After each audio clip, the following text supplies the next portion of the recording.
و نصلی علی رسولہ الکریم اما بعد اعوذ باللہ من الشیطان الرجیم بسم اللہ الرحمن الرحیم رب اشرح لی صدری ویسر لی امری واحلل عقدۃ من لسانی یفقہوا قولی رب زدنی علما رب زدنی علما رب زدنی علما۔ پارہ نمبر 21 میں سورہ لقمان کا پہلا رکوع ہم نے پڑھا تھا اور آج دوسرا رکوع پڑھیں گے، دوسرے رکوع سے سٹارٹ کریں گے، سورہ لقمان کو سٹارٹ کرنے لگے ہیں۔ تو چلیں جی سٹارٹ کرتے ہیں۔ اب لقمان جو تھے وہ کوئی نبی نہیں تھے، لیکن اللہ تعالیٰ نے ان کو بہت زیادہ حکمت سے نوازا ہوا تھا، یعنی ان کے پاس وہ صلاحیت تھی، وہ بہت زیادہ علم تھا ان کے پاس، اور بہت زیادہ وہ ڈیپلی چیزوں کو دیکھ سکتے تھے، کیونکہ وہ خود بخود جو ہے وہ اس کے اوپر پہنچ گئے تھے،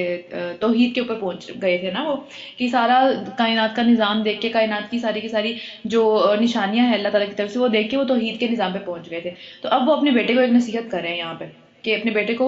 بیٹے کی تربیت کر رہے ہیں، سمجھے؟ تو اس کے اندر بہت زیادہ اہم پوائنٹس ہیں ہمارے اپنے لیے بھی کہ بچوں کو کیا چیز سکھانی چاہیے، کس طریقے سے بچوں کی تربیت کی جا سکتی ہے۔ تو وہ کیا بات کر رہے تھے کہ یاد کرو کہ جب لقمان نے اپنے بیٹے کو نصیحت کی کہ اس نے کہا پہلی بات کیا کہ بیٹا خدا کے ساتھ کسی کو شریک نہ ٹھہرانا، کیونکہ یہ بہت ہی بڑا ظلم ہے، شرک سب سے بڑا ظلم ہے۔ ہم پڑھتے ہیں نا، بار بار ہم یہ بات کرتے ہیں کہ شرک سے بڑا کوئی ظلم نہیں ہو سکتا، اتنا بڑا ظلم ہے یہ کہ اس کے ظلم جتنا اس کی مطلب اتنی شدت ہے اس کے اندر کہ آسمان اور زمین جو ہے وہ کانپ جاتے ہیں جب کوئی انسان شرک کرتا ہے اللہ تعالیٰ کے ساتھ، اس خوف کے ساتھ کہ یہ کیا اتنا بڑا کام کر رہا ہے، یہ کیسے اتنا بڑا بوجھ اپنے سر کے اوپر ڈال رہا ہے۔ تو پھر اس نے پہلے نصیحت کیا کی کہ اپنے بیٹے کو یہ نصیحت کی کہ اللہ کے ساتھ کسی کو شریک نہ ٹھہرانا، اور دیکھیں ساتھ میں پھر اس نے وجہ بھی بتائی، یہ نہیں کہ بس میں نے کہہ دیا تو میری بات مانو کیونکہ تم چھوٹے ہو اور تم میرے بیٹے ہو، تمہیں میری بات ماننی ہی ہوگی۔ تو اس کی ایک وجہ بیان کی کہ یہ سب سے بڑا ظلم ہے، اور یہ حقیقت ہے کہ ہم انسان کو اللہ تعالیٰ نے اپنی طرف سے والدین کا حق پہچاننے کی خود تاکید کی ہے کہ ان کا حق پہچانو، انہوں نے بہت مشکلوں سے پیدا کیا ہے، انہوں نے بہت مشکلوں سے جو ہے وہ یہاں تک پہنچایا ہے، تو ان کا حق جو ہے وہ مطلب اللہ تعالیٰ کے بعد، اللہ تعالیٰ کے حق کے بعد والدین کے حق کی بات کی انہوں نے۔ اور پھر یہ بات بھی اپنے بچوں کو سکھانی چاہیے اچھے طریقے سے، اچھے انداز سے، کہ والدین کا حق ہے ان کے اوپر، ٹھیک ہے، اور ان کو اپنی مشکلات کے بارے میں دیکھیں یہاں پہ جس طرح بتائے گا، وہ آگے بھی بتائیں گے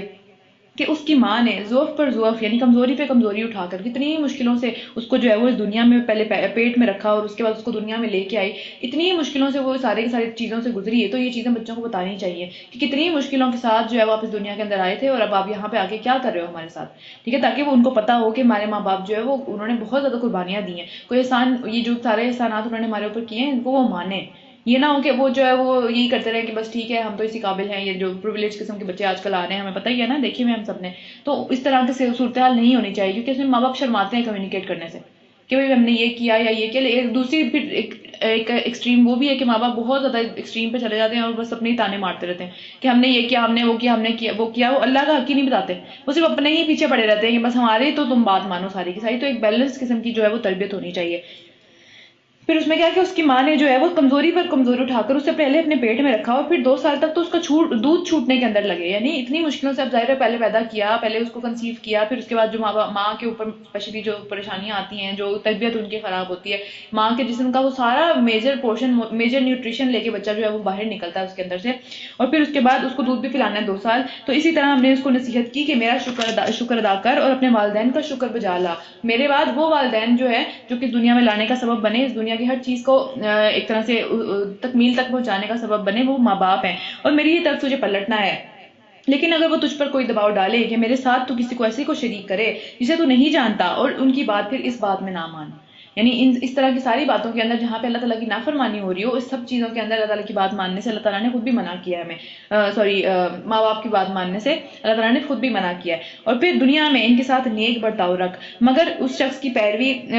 پیروی اس شخص کی راستے کی کر کہ جس نے میری طرف رجوع کر لیا ہو، یعنی اگر ماں باپ جو ہے وہ کوئی ظلم کا مشورہ دے رہے ہیں، کوئی اس طرح کی بات کرنے کا کہہ رہے ہیں جو کہ اللہ تعالیٰ کے دین کے اندر وہ چیز اس طریقے سے اپرووڈ نہیں ہے، تو پھر ان کی پیروی نہیں کرنی، لیکن نیک رویہ ان کے ساتھ پھر بھی رکھنا ہے۔ اور پھر تم سب کو میری ہی طرف پلٹنا ہے، اس وقت میں تمہیں بتا دوں گا کہ تم کیسے عمل کرتے رہے ہو۔ اور لقمان نے کہا تھا کہ اے میرے بیٹے، کوئی چیز رائی کے دانے کے برابر بھی ہو اور کسی چٹان کے برابر بھی، یعنی کوئی چھوٹی سے چھوٹی چیز یا کوئی بڑی سے بڑی چیز آسمان اور زمین میں کہیں بھی چھپی ہوئی ہو، اللہ اسے نکال کے لے آئے گا۔ تو دل کے اندر جو ساری کی ساری، دیکھیں کس طرح کی باتیں وہ اپنے بیٹے کو سکھا رہے ہیں، ہماری کیا تربیتیں ہیں، ہم اس طرح کی چیزیں سکھاتے ہیں اپنے بچوں کو، یہ تربیت کرنے کا طریقہ ہے۔ ایک باپ کی، اسپیشلی باپ کی بات تو ویسے ہی اثر کرتی ہے، لیکن بہرحال اگر باپ اتنے ایکٹیو نہیں بھی ہیں تو ماں کا بھی اسی طرح کا طریقہ ہونا چاہیے نا۔ تو پھر کیا ہے کہ اللہ اسے نکال کے لے آئے گا، یعنی ہم دنیا والوں سے جو مرضی چیزیں چھپاتے رہیں، اندر ہم دل میں جو باتیں مرضی چھپاتے رہیں، وہ اللہ تعالیٰ نکال کے لے آئے گا، چاہے دنیا کے اندر ہی نکال کے لے آئے، چاہے آخرت کے اندر نکال کے لے آئے۔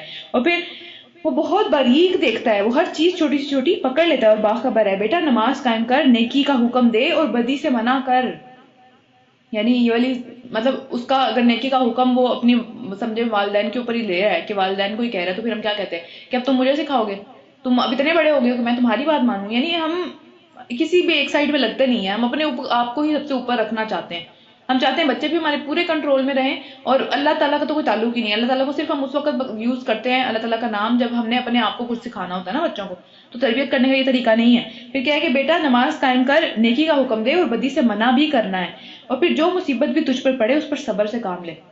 یہ ساری چیزیں بچوں کو سکھانے والی ہیں۔ اور وہ پھر یہ وہ باتیں ہیں جن کی بڑی تاکید کی گئی ہے۔ اور لوگوں سے منہ پھیر کر بات نہ کر، لوگوں کے سامنے منہ بنانے کی ضرورت نہیں ہے۔ لوگوں کے ساتھ اچھے طریقے سے بات کرنا سکھانا چاہیے اپنی اولاد کو، کہ اچھے طریقے سے تواضع کے ساتھ اچھے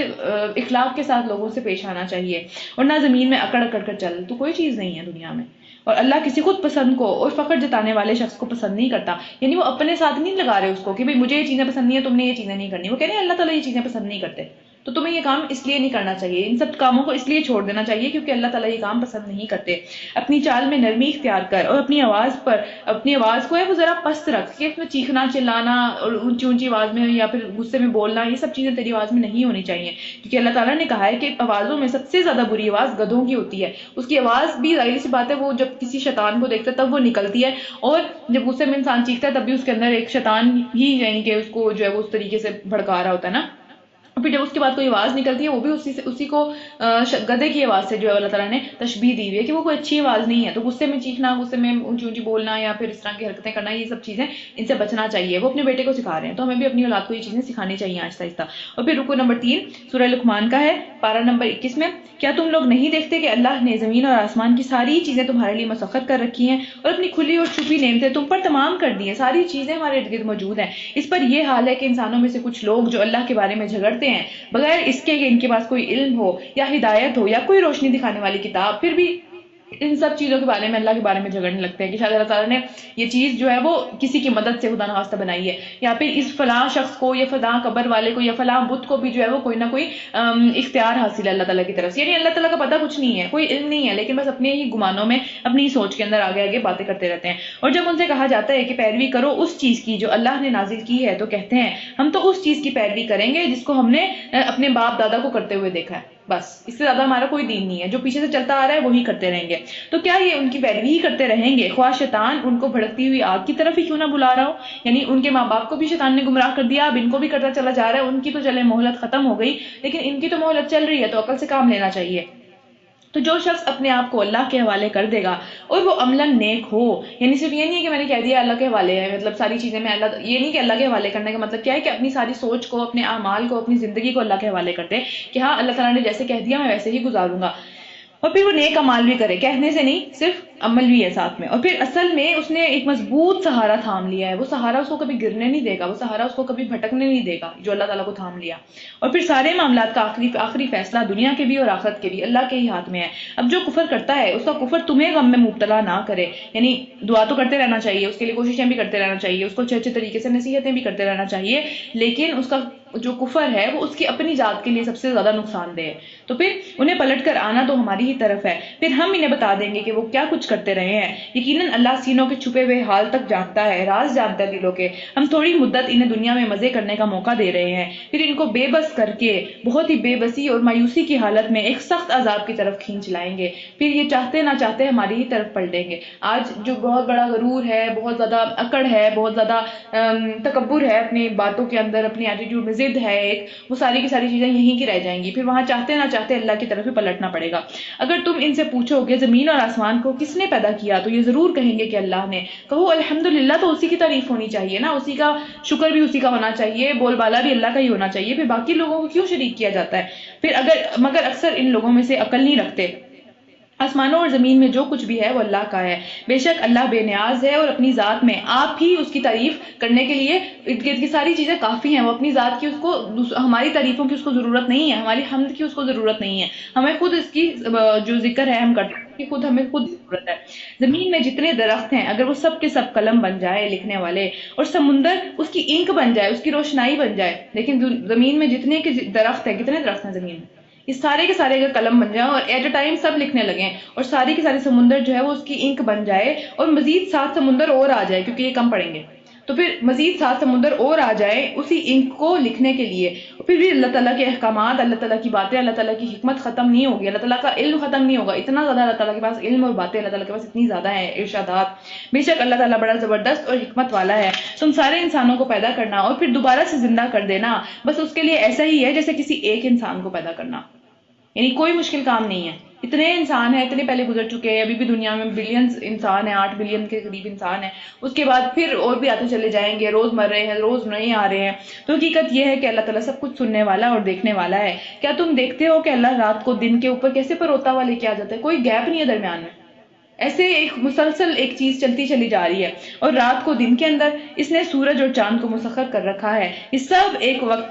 وقت تک چلتے ہی چلے جا رہے ہیں. یعنی کہ دیکھیں یہ بھی ایک جو ہے وہ سائنس کی بات ہے، یہاں پہ یہ ساکن نہیں ہے، یہ اسٹیشنری نہیں ہے، رکے ہوئے نہیں ہے، اسٹیٹک نہیں ہے، یہ چلتے چلے جا رہے ہیں. اس وقت کس کو پتا تھا یہ چل رہے ہیں، کسی چیز میں چل رہے ہیں؟ نہیں پتا تھا نا. یہ تو بعد میں جب اسپیس کا معاملہ ہوا پتا چلا جی کہ اچھا جی ایک مدار کے اندر، ایک آربٹ کے اندر چلتے چلے جا رہے ہیں. تو یہ ساری باتیں بعد میں پتا چلی، لیکن اس وقت بھی اللہ تعالیٰ نے یہ بات بتا دی. اور کیا تم نہیں جانتے ہو کہ جو کچھ بھی تم کرتے ہو اللہ سے باخبر ہے؟ یہ سب کچھ اس وجہ سے ہے کہ اللہ ہی حق ہے، اللہ ہی اصل رب ہے، اللہ ہی اس قابل ہے کہ اس کو جو ہے وہ پوجا جائے یا اس کی عبادت کی جائے یا اس سے ہی شکر بجا لایا جائے. یہ ساری باتیں، اور پھر اسے چھوڑ کر جن دوسری چیزوں کو یہ لوگ پکارتے ہیں وہ سب کے سب جھوٹ ہے، ان کی کوئی اصل نہیں، ان کی کوئی حیثیت نہیں ہے. اور اس وجہ سے یہی وجہ ہے کہ اللہ بہت بڑا اور برتر ہے. رکو نمبر 4، کیا تم نہیں دیکھتے ہو کہ کشتی سمندر میں اللہ کے فضل سے چلتی ہے تاکہ وہ تمہیں اپنی کچھ نشانیاں دکھائے. سمندر کی زندگی، سمندر میں جو چلتے ہیں ان کی ڈفرنٹ قسم کا ایکسپیرینس ہوتا ہے نا، ڈفرنٹ قسم کی زندگی ہوتی ہے، وہ نیچر کے زیادہ قریب رہتے ہیں، وہ سورج کو نکلتا ڈھلتا، آسمان کے رنگ، سمندر کا طوفان، مچھلیوں کے الٹ پھیر جو بھی وہ کر رہی ہوتی ہیں، یہ سب چیزیں جو ہے وہ اللہ کے قریب کرنے والی ہیں.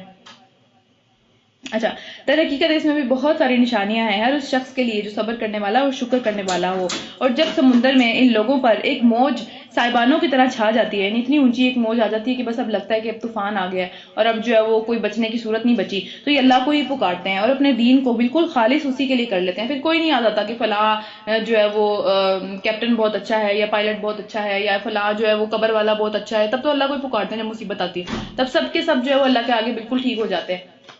اور لیکن جب وہ اس کو بچا کر، ان سب کو بچا کر خشکی تک پہنچا دیتا ہے تو ان میں سے کوئی جو ہے وہ تو واقعی توحید پہ قائم رہتا ہے. یعنی اللہ تعالیٰ جو ہے وہ جنرلائز نہیں کرتے کبھی بھی ہر انسان کو ایک ہی کٹہرے میں کھڑا نہیں کرتے. تو یہاں پہ دیکھیں کہ کوئی تو توحید پہ قائم رہ جاتا ہے، کوئی تو واقعی اس کی طرف پلٹ آتا ہے، لیکن باقی جو موسٹلی لوگ ہیں وہ انکار کر دیتے ہیں. وہ واپس آ کے ہاں وہ فلاں پائلٹ بہت اچھا تھا، یعنی اللہ کا جہاں پہ شکر ادا کرنا چاہیے پہلے، ظاہر لوگوں کا بھی شکریہ ادا کرنا چاہیے، لیکن اللہ کا جہاں پہلے تھا وہ اللہ کو بالکل ہی بھول جاتے ہیں. اور پھر یہ جو اکثر لوگ ہیں وہ بہت ہی غدار ہیں، اللہ تعالیٰ کے ساتھ ایک طرح سے لویل نہیں ہے وہ، اور پھر ناشکرے ہیں. لوگوں بچو اپنے رب کے غضب سے اور ڈرو اس دن سے جبکہ کوئی باپ اپنے بیٹے کی طرف سے بدلہ نہ دے گا. آج دنیا میں ہم کہتے ہیں نا کہ بھئی باپ پیچھے کھڑا ہوا ہوتا ہے تو ایک سکون ہوتا ہے، ایک سمجھنے پروٹیکشن ہوتی ہے، لیکن اس وقت کوئی ایسی پروٹیکشن کسی کے پاس بھی نہیں ہوگی، اور نہ ہی کوئی بیٹا اپنے باپ کی طرف سے کچھ بدلہ دینے والا ہوگا. کسی سے کوئی بھی ایک طرح سے بدلے نہیں لیے جائیں گے کہ بھئی اس کی کوئی بھی برائی کا بدلہ یہ بندہ دے دے یا اس کی کوئی بھی اچھائی کا بدلہ یہ بندہ دے دے، ایسا نہیں. اور پھر فی الواقع اصل بات تو یہ ہے کہ اللہ کا وعدہ سچا ہے، بس یہ دنیا کی زندگی تمہیں دھوکے میں نہ ڈالے. آخرت کی ہر وقت تیاری کرتے رہنا چاہیے، آخرت کے لیے ہر وقت تیار رہنا چاہیے، اور نہ دھوکہ باز تم کو اللہ کے معاملے میں دھوکہ دینے پائے. یعنی انسانوں میں سے بھی دھوکہ باز اور شیاطین کے اندر سے بھی. اس گھڑی کا علم صرف اللہ کے پاس ہے، وہی بارش برساتا ہے، وہی جانتا ہے کہ ماؤں کے پیٹوں میں کیا پرورش پا رہا ہے. یہ غیب کی کنجیاں ہیں، یہ غیب کی باتیں ہیں ساری کی ساری جو کہ اللہ تعالیٰ ہی جانتے ہیں. کوئی نہیں بتا سکتا کہ کیا ہے کسی عورت کے پیٹ میں، کیا آنے والا ہے اس دنیا کے اندر. ایک اندازے ہیں، ایک ساری کی ساری گیس ہیں جو کہ لگا رہے ہوتے ہیں، چانسز کے اوپر بات کر رہے ہوتے ہیں، لیکن بہرحال اللہ تعالیٰ بہتر جانتے ہیں کیا ہے. اور پھر کوئی بھی انسان یہ نہیں جانتا کہ وہ کیا کمائے گا کل کو. لیکن یہ غیب کی کنجیاں 5 ہیں جو کہ ان کی یہاں پہ بات ہو رہی ہے. پھر کیا ہے کہ پہلی چیز کیا ہے کہ بارش کس ٹائم پہ کب بارش آئے گی. ایک فور کاسٹ ہوتا ہے ہر چیز کا کہ بھئی اچھا ٹھیک ہے یہ اتنی ہوگی، اتنی اس ٹائم سے لے کے اس ٹائم تک ہوگی، لیکن کتنی بارش کتنا ٹائم وہاں پہ برسے گی، ہوگا کیا اینڈ پہ، یہ اللہ تعالیٰ بہتر جانتے ہیں. اس کو کوئی بھی بندہ جو ہے وہ پریڈکٹ نہیں کر سکتا. دوسری چیز یہ کہ پیٹ میں کیا پل رہا ہے کسی کے، کسی کا کیا ہونے والا ہے، اس میں کتنی برائیاں ہوں گی، کتنی اچھائیاں ہوں گی، اس میں کتنی جو ہے وہ بیماریاں ہوں گی، وہ صحیح سلامت ہوگا، ہر چیز اللہ بہتر جانتا ہے، اس کے علاوہ کوئی نہیں جان سکتا۔ تیسری چیز، کوئی بھی متنفس نہیں جانتا کہ وہ کل کو کیا کمانے والا ہے، اس کی زندگی میں کل کیا ہونے والا ہے۔ ہماری اپنی پلاننگز ہوتی ہیں کہ ہم یہ کریں گے، یہ کریں گے، یہ کریں گے، لیکن اللہ بہتر جانتا ہے کہ کیا ہوگا اصل میں۔ اور نہ ہی کسی کو یہ خبر ہے کہ اس کو موت کس جگہ پہ آنی ہے، یعنی کہ اپنی موت کی جگہ کوئی بھی پریڈکٹ نہیں کر سکتا۔ یہ ساری غیب کی کنجی ہے، یہ سب چیزیں صرف اللہ کو پتہ ہے، اس کے علاوہ کسی کو نہیں پتہ یہ ساری کی ساری چیزیں، اور اللہ ہی سب کچھ جاننے والا اور باخبر ہے۔ پھر سورہ سجدہ ہے، الف لام میم سجدہ، اس کی 30 آیتیں ہیں، اور نبی صلی اللہ علیہ وسلم رات کو سونے سے پہلے یہ پڑھا کرتے تھے، اور یہ قبر کے عذاب سے بچانے والی ایک صورت ہے۔ اس کو شروع کرتے ہیں اللہ کے نام سے جو بہت ہی مہربان اور نہایت رحم کرنے والا ہے۔ الف لام میم، اس کے بعد یہ کتاب ایک جو اس کا نازل کرنا ہے، یہ بلا شبہ رب العالمین کی طرف سے ہے، یہ کسی انسان نے نہیں بنائی، یہ کسی نبی صلی اللہ علیہ وسلم کا اپنا یہ جو ہے وہ شاہکار نہیں ہے، ان کو تو لکھنا پڑھنا بھی نہیں آتا تھا، تو یہ بہت بڑا معجزہ ہے اپنے آپ میں۔ تو کیا یہ لوگ کہتے ہیں کہ اس شخص نے اسے خود گھڑ لیا ہے، اپنی طرف سے بنا کے لے آئے ہیں نبی صلی اللہ علیہ وسلم؟ یہ بات نہیں، بلکہ یہ تو حق ہے تیرے رب کی طرف سے، تاکہ تو خبردار کر دے ایک ایسی قوم کو، یعنی مکہ والوں کو مکی صورت ہے، جن کے پاس تجھ سے پہلے کوئی بھی خبردار کرنے والا نہیں آیا، شاید کہ وہ ہدایت پا جائیں، شاید کہ ان میں سے کوئی ایسا ہو جو کہ واقعی ہدایت کے اوپر آ جائے۔ اور وہی اللہ ہے جس نے زمینوں اور آسمانوں کو اور ان ساری چیزوں کو جو ان کے درمیان میں ہے 6 دنوں میں پیدا کیا، اور اس کے بعد وہ عرش پر جلوہ فرما ہو گیا۔ اس کے سوا نہ تو کوئی تمہارا دوست ہے، یعنی بہت قریبی دوست جو کہ ہمیشہ مدد کر سکے، مددگار کوئی نہیں ہے اللہ کے علاوہ، اور نہ ہی کوئی اس کے آگے سفارش کرنے والا ہے، یعنی کیونکہ وہ آپس میں ایک دوسرے سے کہتے تھے نا کہ بھئی نہیں تم جو واپس آ جاؤ کفر میں، تو ہم تمہارا جو ہے وہ تمہاری طرف سے اللہ تعالیٰ کو جواب دے دیں گے، اس کا بھی جواب آ رہا ہے یہاں پہ۔ اور آج بھی بہت سارے ایسے لوگ ہیں جو ایسی باتیں کرتے ہیں۔ اور پھر کیا تم ہوش میں نہیں آؤ گے؟ وہ آسمان سے زمین تک سارے معاملات کی تدبیر کرتا ہے، ہر چیز کی پلاننگ اللہ تعالیٰ نے کی ہوئی ہے، ہر چیز کی تقدیر اللہ تعالیٰ نے لکھی ہوئی ہے، ہر چیز کا رزق اللہ تعالیٰ نے لکھا ہوا ہے۔ کس نے کیا یہ کام؟ اللہ تعالیٰ کے ساتھ کوئی اس کام میں شریک نہیں تھا۔ اور پھر اس کی تقدیر میں ایک ایسے دن، اس کی تقدیر کے اندر ایک دن اس طرح سے ہے کہ جیسے ہمارے پاس 1000 سال ہوتے ہیں۔ ہم پہلے بھی پڑھا نا ہم نے یہ چیز کہ اللہ تعالیٰ کے ہاں ایک دن بہت لمبا ہوتا ہے۔ اور پھر وہی ہے جو ہر ظاہر اور پوشیدہ کا جاننے والا ہے، بڑا ہی زبردست اور رحیم ہے، اور وہ ہر چیز جو اس نے بنائی ہے بہت ہی خوبصورت بنائی ہے، ہر چیز بہت اچھی بنائی ہے، کچھ نہ کسی مقصد کے تحت ہے وہ چیز، کوئی چیز جو ہے وہ فضول دنیا میں نہیں ہے۔ اس نے انسان کی تخلیق کی ابتدا مٹی سے کی تھی، ہم سب مٹی سے بنائے گئے ہیں، ہمارے پتلے مٹی سے کھڑے کیے گئے ہیں۔ پھر اس نے ایک نسل چلانے کے لیے ایک نطفہ سے وہ نسل چلی، ایک بہت ہی حقیر ترین پانی کا وہ ذرہ، پانی کا وہ قطرہ جو کہ ایک مرد جو ہے وہ عورت کے رحم میں ٹپکاتا ہے، اور اس کے بعد پھر ایک تخلیق کی پوری ایک سمجھ لے پروسیس کا ابتدا ہوتا ہے۔ تو پھر اس نے اس کو ٹھیک اس کی شکل کو درست کر دیا، جیسی بھی شکل اللہ تعالیٰ نے اندر بنائی وہ اللہ تعالیٰ کی مرضی ہے، اللہ تعالیٰ کی مصوری ہے، اللہ تعالیٰ کی کریشن ہے وہ ساری، ان کے اوپر باتیں نہیں کرنی چاہیے، ان کے اوپر جو ہے وہ اس طرح کی فضول سے مذاق اڑانا ان کا، یا پھر ان کے بارے میں ان کو اس کے سوچ کے اس چیز کے اوپر حقیر سمجھنا، کسی کی رنگت کے اوپر، کسی کی خوبصورتی کے اوپر، کسی کی شکل کے اوپر، کسی کے ناک کے اوپر، کسی کی آنکھوں کے اوپر، یہ سب چیزیں بہت ہی غلط باتیں ہیں، ان کو جو ہے وہ بالکل بھی ڈسکس نہیں کرنا چاہیے، یہ ہماری ڈسکشن کی چیزیں نہیں ہیں۔ اچھا، اس کے بعد اور اس کے اندر اپنی طرف سے ایک روح پھونک دی، اور تم کو کان دیے، آنکھیں دیں اور دل دیے، مگر تم کم ہی شکر گزار ہوتے ہو۔ ان سب چیزوں کو یوز کرتے ہیں ہم دن رات، لیکن ہم شکر ہی نہیں ادا کرتے۔ پھر بھی ان سب چیزوں کے بغیر ہماری کیا حیثیت ہے؟ کیا کر لیں گے ہم؟ کچھ بھی نہیں۔ اور پھر یہی وہ لوگ ہیں جو کہتے ہیں کہ جب ہم مٹی میں رل مل جائیں گے اور بالکل ختم ہو جائیں گے تو پھر کیا نئے سرے سے پیدا کیے جائیں گے؟ دیکھیے بار بار جو ہے وہ مکی صورتوں کے اندر آخرت کے اوپر ایمان کی بات آتی ہے، کیونکہ وہاں پہ بہت سارے ایسے لوگ تھے جو آخرت پہ ایمان نہیں رکھتے تھے، تو اس کے اوپر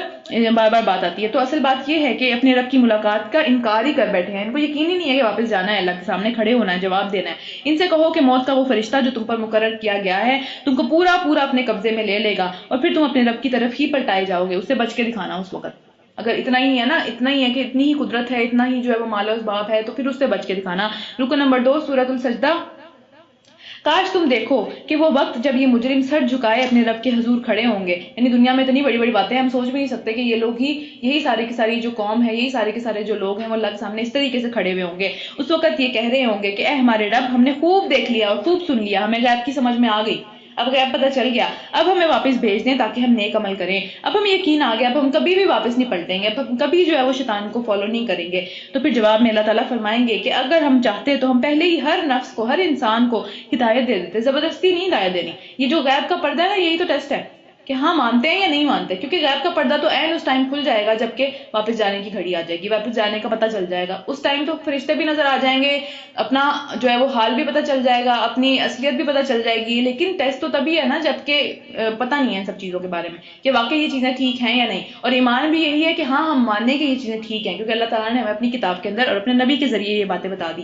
پھر کیا ہے کہ اگر ہم چاہتے تو پہلے ہی اس دنیا میں ہر ایک کو ہدایت دے دیتے، مگر میری وہ بات پوری ہو گئی جو میں نے کہی تھی. یعنی اللہ تعالیٰ کہیں گے کہ وہی بات میری پوری ہو گئی جو میں نے کہی تھی کہ میں جہنم کو جنوں اور انسانوں سب سے بھر دوں گا. بس اب چکھو مزہ اپنی اس حرکت کا کہ تم نے جو ساری زندگی میں میری ملاقات کو، اس دن کو، قیامت کے دن کو، اس حساب کتاب کو بھلا کر رکھ دیا تھا، تو ہم نے بھی آج تم کو بھلا دیا. استغفر اللہ. مطلب اللہ تعالیٰ ہمیں بھلا دیں اس دنیا کے اندر. ہم دنیا میں نہیں سوچ سکتے یہ باتیں، اور دنیا میں تو آزمائشیں ہے ہی نہیں اس طرح کی جس طرح کی خدا نخواستہ قیامت والے دن پڑ سکتی ہیں ہمارے اوپر. تو اللہ تعالیٰ کو جو ہے وہ دنیا میں ہم نے نہیں بھولنا کسی بھی صورت، ورنہ آخرت میں اللہ تعالیٰ خدا نخواستہ اگر کسی کو یہ جواب دے دیں تو اس کے پاس کون بچے گا. لیکن دنیا میں تو اللہ تعالیٰ نے ہمیں بہت سارے وسیلے دیے ہوئے ہیں، بہت سارے ہمارے پاس ارد گرد لوگ ہوتے ہیں جو ان سے ہم سہارا لے لیتے ہیں، اچھی بات سن لیتے ہیں، یا پھر کوئی مدد کرنے کے لیے آ جاتا ہے. آتی تو مدد اللہ تعالیٰ کی طرف سے ہی ہے، لیکن وہ اتنا واضح نہیں ہے نا ہمارے لیے دنیا میں کہ ہم وہ واقعی نہیں دیکھتے کہ اللہ تعالیٰ کی ہی ٹوٹل اتھارٹی ہے. حالانکہ ہے تو اللہ تعالیٰ کی، لیکن وہ بھی ایک ٹیسٹ کا حصہ ہے کہ بس اللہ تعالیٰ سے ہم مدد مانگیں، اللہ تعالیٰ ہی کسی نہ کسی کو ایک ذریعہ بنا کے ہمارے پاس لے آئے. تو یہ تو کام تو اللہ تعالیٰ اسی طرح ہی ہوتا ہے یہ کام. لیکن ہمیں چونکہ نظر نہیں آتا، ہمارے اوپر غیب کا پردہ ہے، ہم دوسروں کو جو ہے وہ اس میں کچھ نہ کچھ شریک سمجھنے لگتے ہیں کہ فلاں کے پاس پیسے ہیں، یا فلاں کے پاس جو اتھارٹی ہے، فلاں کے پاس یہ عہدہ ہے، فلاں کے پاس طاقت ہے، وہ شاید میری مدد کر سکتا ہے. تو یہاں پہ اس طریقے سے چیزیں جو ہے وہ ہمیں نظر نہیں آتی، لیکن قیامت والے دن تو بالکل واضح نظر آئیں گی کہ جس کو اللہ تعالیٰ نے مدد دے دی وہ اسی کی مدد ہے، اس کے علاوہ کوئی مدد کسی کی نہیں کر سکتا. تو یعنی یہاں پہ جو اللہ تعالیٰ ہمیں باتیں بتا رہے ہیں کہ دنیا میں بھی ایسا ہی ہے، وہاں پہ وہ کھلم کھلا سی چیز سامنے آ جائے گی کہ واقعی ایسا ہی تھا، دنیا میں بھی ایسا ہی تھا اور یہاں پہ بھی ایسا ہی ہے. تو یہاں پہ بھی بے وقوف نہیں بننا چاہیے. لوگوں کو جو اللہ تعالیٰ نے چیزیں دی ہوئی ہیں، لوگوں کے ذریعے جو اللہ تعالیٰ ہماری مدد کرتے ہیں، تو پہلے اللہ کے آگے ہی جھکنا چاہیے. اللہ کو نہیں بھول جانا چاہیے لوگوں کی وجہ سے، ورنہ اللہ تعالیٰ خدا نہ خواستہ اگر ہمیں وہاں پر بھول گئے تو پھر ہم کیا کریں گے. تو پھر ان سے کہا جائے گا کہ چکھو ہمیشگی کے عذاب کا مزہ اور اپنی کرتوتوں کی پاداش، کہ تم جو کر کے آئے ہو نا اسی کا مزہ چکھو، اور ہمیشہ کے لیے اللہ تعالیٰ ہم سب کو اس انجام سے بچا لیں، ہم دنیا میں ہی جو ہے وہ سنبھل جائیں. ہماری آیات پر تو وہ لوگ ایمان لاتے ہیں جنہیں یہ آیات پڑھ کر جب سنائی جائیں تو وہ سجدے میں گر پڑتے ہیں. سجدہ تلاوت آ رہا ہے تو پہلے یہ کر لیتے ہیں. میرا خیال ہے کہ 2-3 دفعہ ہم لوگوں نے شاید نہیں کیا پیچھے سجدہ، تو شاید وہ ہو نہیں پایا. ٹھیک ہے، وہ لوگ شاید بھول جاتے ہیں یا کچھ اس طریقے سے، تو اس کو ہم ساتھ ساتھ ہی انشاءاللہ تعالیٰ کرتے جائیں گے. سجدہ تلاوت آ رہا ہے، سجدہ تلاوت کرنے کا بہت دفعہ میں نے طریقہ بتایا، دوبارہ بتا رہی ہوں کہ جب بھی قرآن میں سجدہ تلاوت آئے تو اسی وقت جو ہے وہ جہاں پہ بھی آپ بیٹھے ہوئے ہیں، زمین پہ ہیں، بیڈ پہ ہیں، جہاں پہ بھی ہیں، جس طرف بھی منہ ہے کعبہ کی طرف ہونا ضروری نہیں ہے، اور زمین پہ بھی سجدہ کرنا ضروری نہیں ہے، کہیں پہ بھی کر سکتے ہیں. اور اللہ اکبر کہہ کے جو ہم نیچے جائیں گے اور ایک ہی سجدہ کریں گے، وہاں پہ جا کے سجدے کی دعا پڑھیں گے جس کو آتی ہے، ورنہ پھر جو نماز میں دعا ہے وہی پڑھ لیں، اور اس کے بعد جو ہے وہ اٹھ جائیں، اور بس یہ سجدہ تلاوت ہو گیا. چلیے سب سے پہلے سجدہ تلاوت کر لیتے ہیں.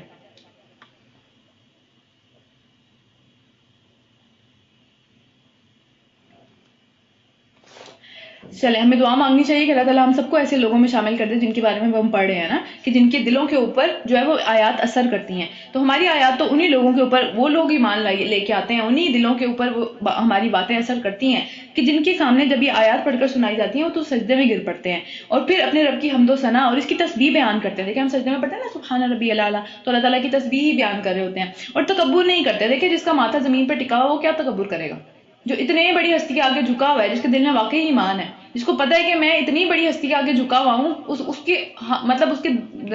دیکھیں اللہ تعالیٰ کے ہاتھوں میں ہمارا دل ہے نا، یہ حدیث سے ہمیں پتہ چلتا ہے. اس کو ہم ظاہر ہے کوئی شکل نہیں دے سکتے کہ کس طرح کے اللہ تعالیٰ کے ہاتھ ہے، ہمیں نہیں پتا، لیکن بہرحال ہر چیز اللہ تعالیٰ کی قبضہ قدرت کے اندر ہے. تو کیسے تکبر کریں گے؟ پھر تکبر کا کیا ایک ایلیمنٹ رہ جاتا ہے؟ جب دل میں اتنا ایمان ہو، دل میں اتنی زیادہ ایک پتہ ہو کہ ہماری حیثیت کیا ہے، تو پھر تکبر نہیں آتا نا دل میں. اللہ ہم سب کو ایسے لوگوں میں شامل کرے. اور پھر ان کی پیٹھیں جو ہے وہ بستروں سے الگ رہتی ہیں، یعنی رات کے ٹائم بھی وہ اٹھ کے تہجد پڑھتے ہیں، قیام اللیل کرتے ہیں، وہ سونے میں ہی ساری رات نہیں گزار دیتے، اور پھر اپنے رب کو خوف اور امید کے ساتھ پکارتے رہتے ہیں. یعنی خوف سے کہ اللہ تعالیٰ پکڑ نہ لے تو اپنے گناہوں کے اوپر معافی بھی مانگتے ہیں، اور پھر امید کے ساتھ کہ اللہ تعالیٰ میں جنت مانگتی ہوں آپ سے، میں آپ سے جو ہے وہ اچھا اختتام مانگتی ہوں، اور یہ ساری باتوں میں امید کے ساتھ بھی مانگتے ہیں. اور جو کچھ رزق ہم نے ان کو دیا ہے اس میں سے وہ خرچ کرتے رہتے ہیں. اور جیسا کہ کچھ آنکھوں کی ٹھنڈک کا سامان ہم نے ان کے لیے وہاں پر رکھا ہوا ہے، وہ اس طرح کی چیز ہے کہ کوئی انسان اس کے بارے میں امیجن بھی نہیں کر سکتا، سوچ بھی نہیں سکتا اس کے بارے میں، جو ہے وہ اس کو اپنے الفاظ میں بیان نہیں کر سکتا. کوئی دور تک رکھ دی گئی ہے وہ چیز. انسان کا جو پورا کا پورا ایک سمجھ لے فوکس ہے نا، اس سے بہت دور ہے وہ چیز، اس کی امیجنیشن سے بہت دور ہے وہ چیز، وہ نہیں سوچ سکتا. جیسے روح کے بارے میں ہم نے پڑھا تھا نا سورہ بنی اسرائیل میں، کہ یہ ایسی چیز ہے جس کا علم دیا ہی نہیں گیا انسان کو. وہ جہاں مرضی ٹکرے مار لے، اس کو روح کا نہیں پتہ چلے گا، کیونکہ اللہ تعالیٰ نے وہ علم انسان کو دنیا میں دیا ہی نہیں ہے کہ روح کیا چیز ہے. تو اسی طرح یہ بھی انہیں علموں میں سے ہے. تو ہمیں اس بات کو سوچنا چاہیے کہ اللہ تعالیٰ اگر یہ بات کہہ رہے ہیں کہ وہ اس قدر خوبصورت اور اچھی چیزیں ہیں جو ہم پڑھی ہوئی ہیں کہ ہم کبھی سوچ بھی نہیں سکتے. ہم دنیا دیکھتے ہیں نا کتنی خوبصورت ہے، تو وہ کیا چیزیں ہوں گی جن کو ہم سوچ بھی نہیں سکتے، اور کیا ہم ان کو مس کرنا چاہتے ہیں؟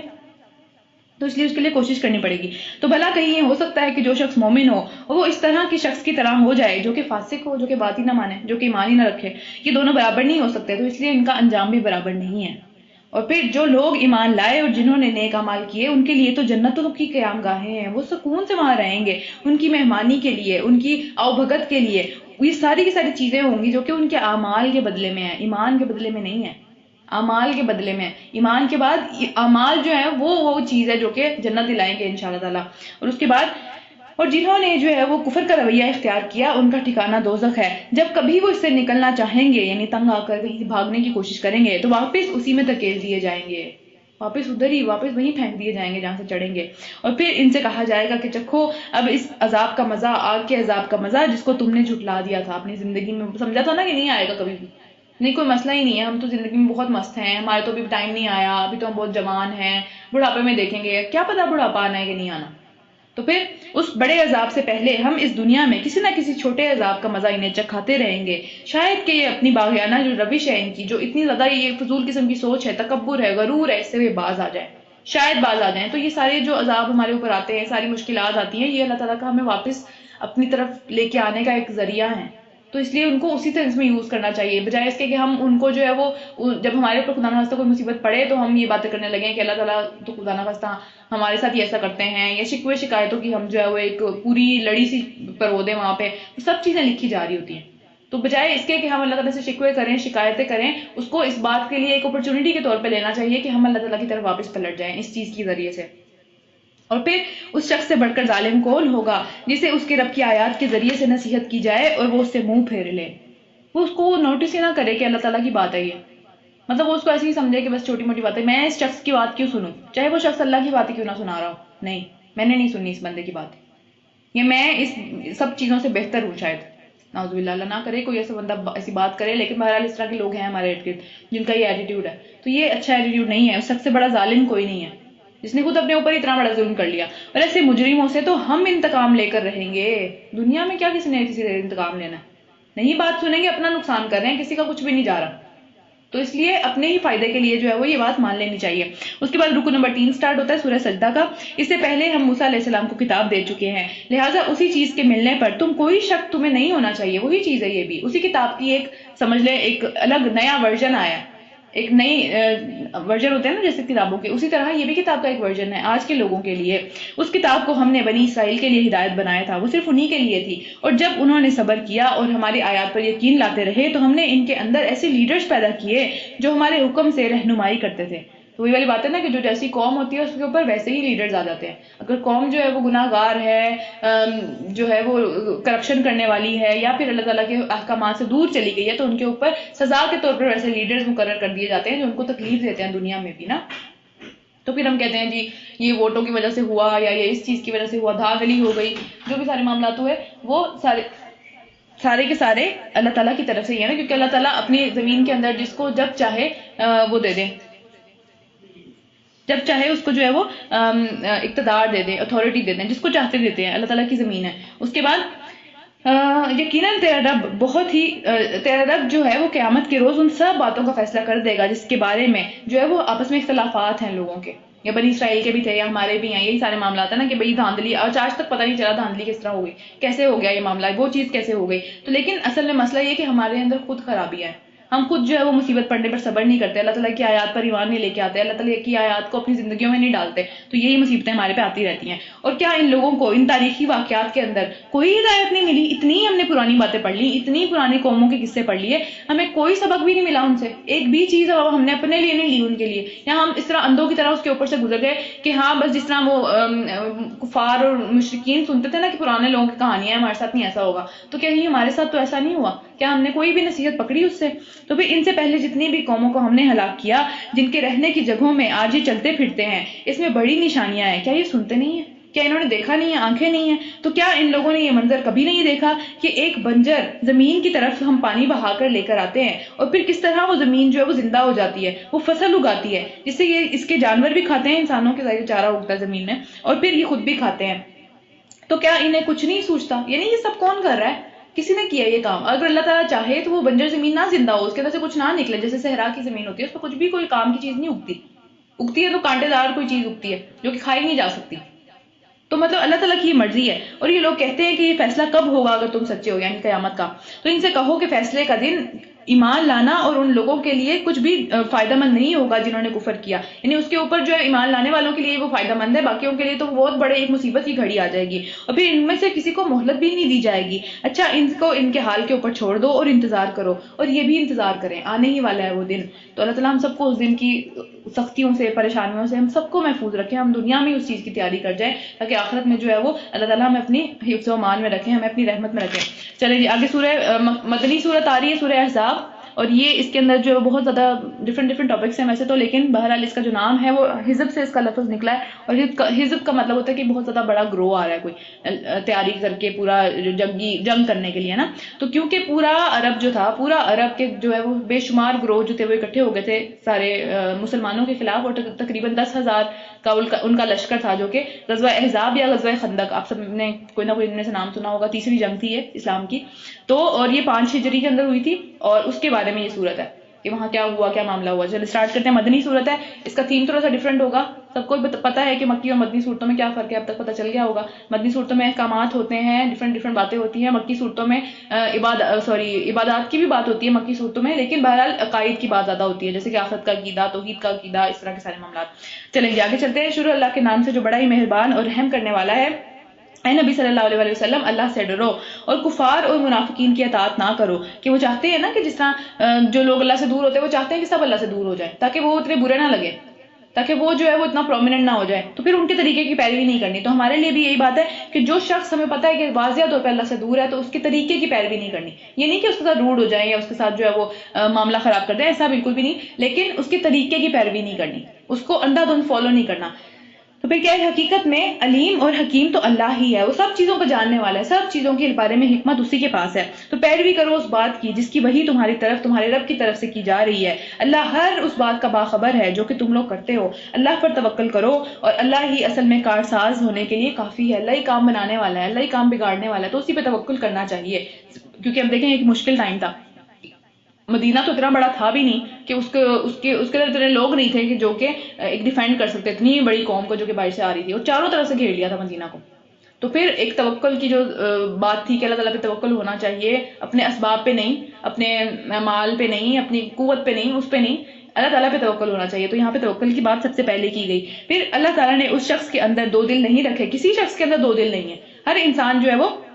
ایک ہی دل ہے اس کے اندر۔ اور پھر نہ یہ تم گمان کرو کہ ان کی بیویوں کے جن کے ساتھ تم زہار کرتے ہو انہیں تمہاری ماں بنا دیا گیا، یعنی کسی کے کچھ کہہ دینے سے کہ میرے اندر 2 دل ہیں، ایک دل سے میں جو اللہ تعالیٰ کو فالو کرتا ہوں، ایک دل سے میں شیطان کو فالو کرتا ہوں، ایسا نہیں ہے، ایک ہی دل ہے، اسی کے اندر جس چیز کو ہم زیادہ بڑھا دیں گے وہ اس چیز پہ قبضہ کر لے گا۔ اگر ہم اللہ تعالیٰ کے اوپر، اللہ تعالیٰ کے ہر ایک کامات کو فالو کرتے چلے جائیں گے تو انشاءاللہ ہمارا دل پاک ہو جائے گا، لیکن اگر ہم شیطان کے باتوں کے پیچھے جو ہے وہ اندھا دھند چلتے چلے جائیں گے تو ہمارے دل جو ہے وہ شیطان کے قبضے میں آ جائے گا، ایک ہی دل ہے۔ پھر اس کے بعد زہار اس چیز کو کہتے ہیں کہ زمانہ جاہلیت کے اندر جو ہے وہ عام طور پہ یہ اس طرح سے کرتے تھے کہ بیوی کو طلاق نہیں دیتے تھے، لیکن اس کو کہتے تھے کہ تم میری ماں کے جیسی ہو، جس طرح میری ماں کا جسم میرے پہ حرام ہے اس طرح تمہارا بھی جسم میرے پہ حرام ہو گیا، میں تم سے کوئی فائدہ نہیں اٹھاؤں گا۔ تو ہوتا یہ تھا کہ اس کو طلاق دے دیں تاکہ وہ کسی دوسرے سے شادی کر لے اور اس کی اپنی ضروریات جو ہے وہ پوری ہو سکے، لیکن اس میں کیا تھا کہ وہ اس کو لٹکائے رکھتے تھے تنگ کرنے کے لیے، اور ان کو کہہ دیتے تھے کہ تم میری ماں جیسی ہو۔ تو اللہ تعالیٰ نے کہا یہاں پہ بہت واضح بتا دیا کہ ان کو تمہارے کہہ دینے سے وہ تمہاری ماں نہیں بن جاتی، ان کا جو تمہارے ساتھ رشتہ ہے وہ ویسا ہی رہے گا۔ اور پھر نہ ان کے منہ بولے بیٹے تمہارے حقیقی بیٹے ہیں، یعنی منہ، اس وقت یہ بھی ایک ٹرینڈ تھا معاشرے کے اندر کہ جو منہ بولے بیٹے تھے ان کو نام بھی ان کے باپ کے نام سے نہیں پکارا جاتا تھا، جو کہ اڈاپٹ کر لیا جاتا تھا، جس طرح حضرت نبی صلی اللہ علیہ وسلم کے بھی ایک بیٹے تھے نا، زید بن حارثہ، تو زید بن محمد ان کو پہلے کہا جاتا تھا، تو اس آیت کے بعد ان کا نام بدل دیا، زید بن حارثہ ہو گئے، وہ سب نے سنا ہوگا یہ نام، بڑا فیمس صحابی ہیں وہ۔ تو پھر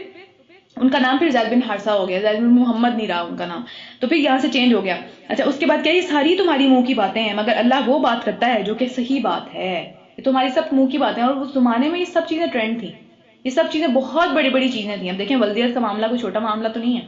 لیکن اللہ تعالیٰ کے ایک حکم سے وہ ساری چیزیں چینج ہو گئیں. اور پھر منافقین یا پھر جو وہاں پہ اور لوگ تھے وہ سب اس چیز کا مذاق اڑاتے تھے کہ کیسے تم نے یہ ساری چیزیں چھوڑ دیں. وہ سب چیزیں تنگ کرتے تھے مسلمانوں کے لیے، عمل کرنا ان کے اوپر، ان سب چیزوں کو جو ہے وہ فالو کرنا آسان نہیں انہوں نے بنایا ہوا تھا، بہت مشکل بنا دیا ہوا تھا. تو پھر اور وہی صحیح طریقے کی طرف رہنمائی کرتا ہے. منہ بولے بیٹوں کو ان کے باپوں کے نام سے پکارا کرو، یہ بات اللہ تعالیٰ کے نزدیک زیادہ انصاف کے ساتھ ہے. ان کے باپوں کے نام سے ان کو پکارنا چاہیے. حدیث میں پتہ چلتا ہے کہ نبی صلی اللہ علیہ وسلم نے فرمایا کہ جو شخص جانتے بوجھتے ہوئے اپنے باپ کے علاوہ اپنے آپ کو کسی اور کے ساتھ منسلک کرتا ہے، یعنی نام اپنے ساتھ کسی اور کا لگا لیتا ہے، تو پھر وہ شخص کے اوپر اللہ تعالیٰ نے جنت کو حرام کر دیا. تو آج بھی جس طرح اڈاپشن کا معاملہ ہوتا ہے تو ان کے اصل باپوں کے جو نام ہیں وہ قائم رکھنے چاہیے، ان کے اپنے باپوں کے نام ہی ہونے چاہیے ان کے ساتھ. اور پھر اگر تمہیں معلوم نہ ہو کہ ان کے باپ کون ہیں تو تمہارے دینی بھائی اور تمہارے دوست ہیں وہ، پھر کوئی فرضی نام رکھ لینا چاہیے، یعنی پھر بھی اپنا نام نہیں لگا سکتے تاکہ پتہ رہے کہ یہ میرا بیٹا نہیں ہے، یہ کسی اور کا ہی بیٹا ہے. پھر اس کے بعد اگر تم نے جو ہے وہ نہ جانتے پوچھتے، یعنی کہ کوئی غلطی سے کوئی بات تمہارے منہ سے نکل بھی گئی تو پھر اس کے اوپر جو ہے تمہارے اوپر کوئی گرفت نہیں ہے، اس کے بارے میں کوئی پوچھ گچھ نہیں ہوگی. لیکن اگر جان بوجھ کے کسی نے وہ بات کی تو پھر اس کے اوپر اللہ تعالیٰ ضرور پوچھیں گے. یعنی دیکھیں کتنا مشکل ہے نا، ایک پورا نام زید بن محمد پہلے تھا، پوری سوسائٹی کو ایک نام پتا تھا، اور ہمیں پتا کہ وہاں پہ پہلے بھی پورے نام لیے جاتے تھے. جیسے ابن عباس ہے، ابن عباس کا نام ابن عباس نہیں تھا، یہ ماں کا باپ کا نام یوز ہو رہا ہے، ابن عباس کا بیٹا. تو بہت بڑی باتیں تھیں یہ، انہوں نے ایک دم سے چینج کر لیا اپنے آپ کو، بہت مشکل کام تھا یہ. پھر اس کے بعد اللہ درگزر کرنے والا اور رحم کرنے والا ہے. بلا شبہ نبی صلی اللہ علیہ وسلم تو اہل ایمان کے لیے ان کے اپنی ذات سے زیادہ حق رکھتے ہیں ان کے اوپر. ہم سب کے اوپر ہمارے نبی کا حق ہم سے زیادہ ہے، ہماری اولاد سے زیادہ ہے، ہماری ہر قسم کی محبت سے زیادہ حق ہے نبی صلی اللہ علیہ وسلم کا، کہ ان سے محبت کی جائے، ان کو فالو کیا جائے، ان کو ڈیفینڈ کیا جائے. اور پھر نبی صلی اللہ علیہ وسلم کی بیویاں ان کی مائیں ہیں، امہات المؤمنین ہے نا، پوری مومنین کی مائیں ہیں وہ سب کی سب، تو ان کے ساتھ جو ہے وہ ایک ماؤں کی طرح ہی ان کے ساتھ رویہ پھر ہونا چاہیے. پھر مگر کتاب اللہ کی روح سے عام مومنین اور مہاجرین کی نسبت رشتہ دار ایک دوسرے کے زیادہ حقدار ہیں، یعنی کہ وصیت کے لیے. وصیت کا معاملہ ہم پڑھ چکے ہیں نا کہ 1/3 جو مال ہے آپ کا پورا اس کے بارے میں وصیت کی جا سکتی ہے. تو اس میں جو وصیت ہے اس میں پھر جو سارے کے سارے لوگ ہیں جن کے پاس وراثت کا حق نہیں پہنچتا، یعنی کہ بہن بھائی یا اولاد یا ماں باپ، یہ تو ان کو تو مل جاتی ہے نا وراثت. ان کے علاوہ اگر کوئی بندہ جو ہے وہ صدقہ جاریہ میں دینا چاہے یا کسی بھی معاملے میں دینا چاہے تو سب سے پہلے اپنے ارد گرد والے لوگوں کو دیکھنا چاہیے، بعد میں دور جمپے مارے. اس کے بعد البتہ اپنے جو قریبی دوست ہیں ان کے ساتھ اگر تم بھلائی کرنا چاہو تو کر سکتے ہو، یعنی کہ اس کے ذریعے سے کیا نام ہے، وراثت کے نہیں وصیت کے ذریعے سے اگر کوئی بھلائی کرنا چاہیں تو پھر وہ کر سکتے ہیں ان کے ساتھ، قریبی دوستوں کے ساتھ، ورنہ ان کا وراثت میں کوئی حصہ نہیں ہے. اور پھر یہ اللہ کی حکم لکھا ہوا ہے، یہ سارا کا سارا حکم، تو اس کو فالو کرنا ہی پڑے گا. اور اے نبی صلی اللہ علیہ وسلم یاد کرو اس وعدے کو جو ہم نے اپنے سب پیغمبروں سے لیا ہے کہ تم بھی، مطلب وہاں پہ تم بھی تھے، اور پھر نوح علیہ السلام بھی، اور ابراہیم علیہ السلام بھی، اور موسیٰ علیہ السلام بھی، اور عیسیٰ ابن مریم بھی تھے، اور پھر ہم سب سے ایک پکا عہد لے چکے ہیں تاکہ سچے لوگوں سے ان کا رب ان کی سچائی کے بارے میں سوال کرے، اور کافروں کے لیے تو اس نے دردناک عذاب مہیا کر رکھا ہے. اللہ تعالیٰ ہم سب کو اس عذاب سے بچائیں. رکو نمبر 1 ہو گیا، دوسرا شروع کرنے لگے سورہ احزاب کا. اے لوگوں جو ایمان لائے ہو، یاد کرو کہ اللہ کے احسان کو جو اس نے ابھی تم پر کیا ہے، یعنی کہ غزوہ احزاب کے اندر، غزوہ خندق کے اندر کیا احسان تھا کہ جب لشکر تم پر چڑھ آئے تو اللہ کی طرف سے لڑائی ہوئی نہیں تھی، وہاں پہ کوئی لڑائی نہیں ہوئی تھی، لیکن بس ایک آزمائش ہو گئی سب کی. جتنے لوگ تھے ان میں سے پتہ چل گیا کون جو ہے وہ کافر ہے، کون جو ہے وہ منافق ہے، اور کون جو ہے وہ سچا مومن ہے. سب کی آزمائش ہو گئی، لڑائی نہیں کرنی پڑی تھی اینڈ پہ. لیکن ہوا یہ تھا کہ بس اتنا سخت حالات بن گئے، اتنا ڈر اور خوف اور ایک بہت پریشانی پھیل گئی کہ سب بہت پریشان ہو گئے نا. تو پھر کیا ہوا کہ جب لشکر تم پر چڑھ آئے تھے تو ہم نے ان پر ایک سخت قسم کی آندھی بھیج دی، ایک طوفان آ گیا جن سے ان کے اپنے اندر جو ہے وہ بہت زیادہ خوف و ہراس پھیل گیا، وہ خود ڈر گئے، ان کے دلوں میں رعب آ گیا، وہ ان کی ساری ہانڈیاں الٹ گئی، ان کے خیمے الٹ گئے، ان کے اونٹ بھاگ گئے، ہر چیز بہت تہس نہس ہو گئی اس طوفان کی وجہ سے. تو اس وجہ سے وہ ڈر کے خود ہی واپس چلے گئے.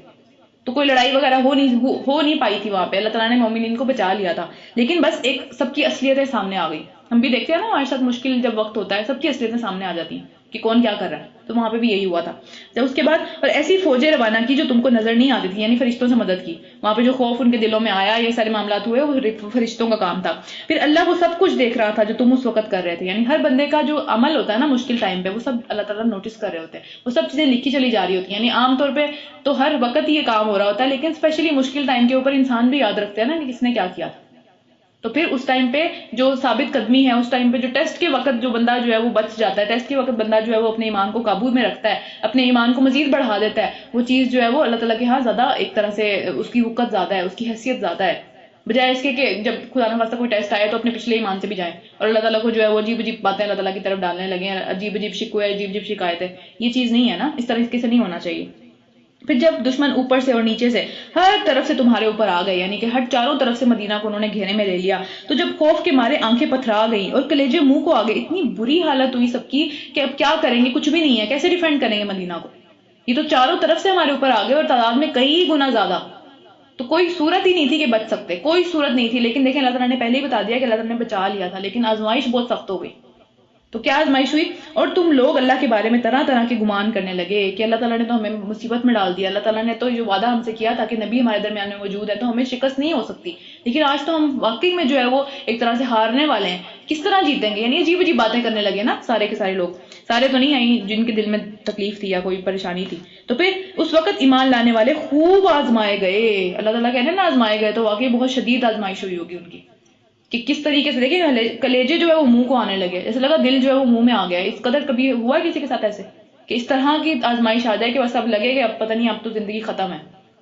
آج اس کے بعد کیا ہوگا، کچھ بھی نظر نہیں آتا، بلینک ہو جاتا بندہ بالکل. تو اس طریقے سے آزمائے گئے اور بری طرح ہلا مارے گئے. ان کو اتنا آزمایا گیا کہ ان کے اندر تک سے روح تک کام گئی، اتنی شدید ان کے اوپر آزمائش آئی. لیکن آزمائش کے بعد آسانی آئی، کیونکہ وہ سب اپنی چیزیں چھوڑ کے وہاں سے بھاگے اور وہ سب چیزیں مال غنیمت بن گئی. سب چیزیں ان کو مسلمانوں کو مل گئیں کہ وہ سب کچھ چھوڑ کے بھاگ گئے تھے. ان کے سامان تھا، ان کے بہت ساری اس طرح کی چیزیں تھیں جو کہ قیمتی تھیں، جو کہ وہ چھوڑ کے بھاگ گئے تھے نا، اور جنگ بھی نہیں کرنی پڑی. لیکن بہرحال اس سے پہلے آزمائش آئی. اچھا، تو جب منافقین اور وہ سب لوگ جن کے دلوں میں نفاق کا مرض تھا، یعنی کہ وہ اصل میں مسلمان نہیں تھے لیکن بس منہ سے بنے ہوئے تھے، جیسے ہم سب بھی ہیں نا، اللہ تعالیٰ ہمیں معاف کر دیں، اللہ تعالیٰ ہماری مطلب اصل کو ٹھیک کر دیں، ہمارے دلوں کو ٹھیک کر دیں، لیکن ہم سب بھی منہ کے مسلمان ہیں. جب کوئی پریشانی آتی ہے، کوئی مسئلہ آتا ہے، کوئی اللہ تعالیٰ کی طرف سے آزمائش آ جاتی ہے، ہم کبھی بھی ہمارا مسلمانوں والا ایمان والا ایٹیٹیوڈ نہیں ہوتا ہمارا. ہم یا تو بہت مایوس ہو جاتے ہیں یا پھر ہم بہت زیادہ کسی اور سے امیدیں لگانے لگتے ہیں. تو یہ طریقہ نہیں ہے ایمان والوں کا. کیا طریقہ ایمان والوں کا وہ آگے چل کے پڑھیں گے. بہرحال جن کے دلوں میں جو وہ روگ تھا وہ صاف صاف کہہ رہے تھے، یعنی دلوں کی باتیں منہ پہ آ گئی تھیں. تو اس طرح کی باتیں ہوتی ہیں نا کہ جب ہمارے ساتھ اوپر کوئی مصیبت آتی ہے تو دلوں کے اندر جو چیزیں جو لوگ چھپائے ہوئے ہوتے ہیں نا وہ منہ پہ کہنے لگتے ہیں. جیسے خدا نہ خواستہ کسی کو کوئی بھی مسئلہ ہو جائے، جس طرح بیٹیوں کی دفعہ تو بہت زیادہ یہ باتیں سننے میں آتی ہیں کہ یہ تو ہے ہی ایسی، یا اس طرح کا معاملہ، کوئی پریشانی اس طرح کی آ جائے تو جس کے دل میں جو بات ہوتی ہے نا وہ منہ پہ آ جاتی ہے. اس کو جہاں موقع ملتا ہے وہ اس طریقے سے تکلیف دیتا ہے. تو یہاں پہ بھی یہی ہوا کہ ان کو کھلم کھلا صاف صاف کہنے لگے دل کی باتیں کہ اللہ اور اس کے رسول نے ہم سے جو وعدے کیے تھے، یعنی کہ فتح کے وعدے تھے، یہ سارے وعدے تھے، وہ تو صرف دھوکہ تھا. آج تو ہم سب پہ مصیبت آ گئی. وہ کھلم کھلا ہی خوف و ہراس دوسروں میں بھی پھیلانے لگے. جب ان میں سے ایک گروہ نے کہا، یعنی کہ منافقین کے ایک گروہ نے کہا کہ اے یثرب والو، یعنی اے مدینہ والو، یثرب مدینہ کا نام ہے، تو پھر تمہارے لیے اب ٹھہرنے کا کوئی موقع نہیں ہے، تو بھاگ چلو یہاں سے، یہاں رہنے کا کوئی فائدہ نہیں، سب مر جائیں گے یہاں پہ، تو یہاں سے بھاگ چلو نا. یعنی خود تو ایک طرح سے وہ بھاگے ہی ہوئے تھے، خود تو ایک طرح سے وہ شامل نہیں ہونا چاہتے تھے، لیکن کسی اور کو بھی جانے نہیں دے رہے تھے. تو جب ان میں سے ایک گروہ نے کہا کہ ایک گروہ نبی صلی اللہ علیہ وسلم کے پاس آیا اور واپس جانے کی اجازت طلب کی کہ نہیں ہم اس جنگ سے باز رکھیں، تاکہ وہ بعد میں دوسروں کو کہہ سکے نا کہ ہم نے تمہارے خلاف جنگ نہیں کی تھی، ہم تو جو ہے وہ ان کے ساتھ نہیں تھے. ان کو تو پتا تھا کہ ہار جائیں گے، اللہ کی مدد نہیں آنے والی، وہ پکا یقین تھا انہیں اس بات کے اوپر. تو اس لیے وہ پہلے ہی اپنے آگے کا سوچ رہے تھے کہ دوسروں سے بنا کے رکھیں، جب وہ جیت جائیں گے تو ہم انہیں کہہ سکیں گے نا کہ ہم نے تمہارے خلاف یہ بات نہیں کی. تو پھر انہوں نے کہا کہ وہ نبی صلی اللہ علیہ وسلم کے پاس آئے واپس جانے کے لیے کہ ہمارے گھر خطروں کے اندر ہیں، یعنی ہم واحد مرد ہیں اپنے گھر کے، اب کیسے گھر کو چھوڑ کے چلے جائیں، تو ہمیں واپس جانے دیں، اپنے گھروں میں ہم سکون سے بیٹھیں. حالانکہ وہ خطرے میں نہیں تھے، ان کے گھر خطرے کے اندر نہیں تھے، دراصل وہ تو جنگ سے بھاگنا چاہتے تھے. اگر شہر کی طرف سے سارے کے سارے دشمن گھس کے آ جاتے اور اس وقت انہیں جو ہے وہ فتنے کی طرف دعوت دی جاتی کہ ہاں اب جو ہے وہ مسلمانوں کے خلاف جو ہے وہ مدد کرو، تو پھر وہ فٹافٹ مدد کرنے لگ جاتے، یعنی کفار کی مدد کے لیے وہ فٹافٹ تیار ہو جاتے، کیونکہ وہ پاورفل تھے نا،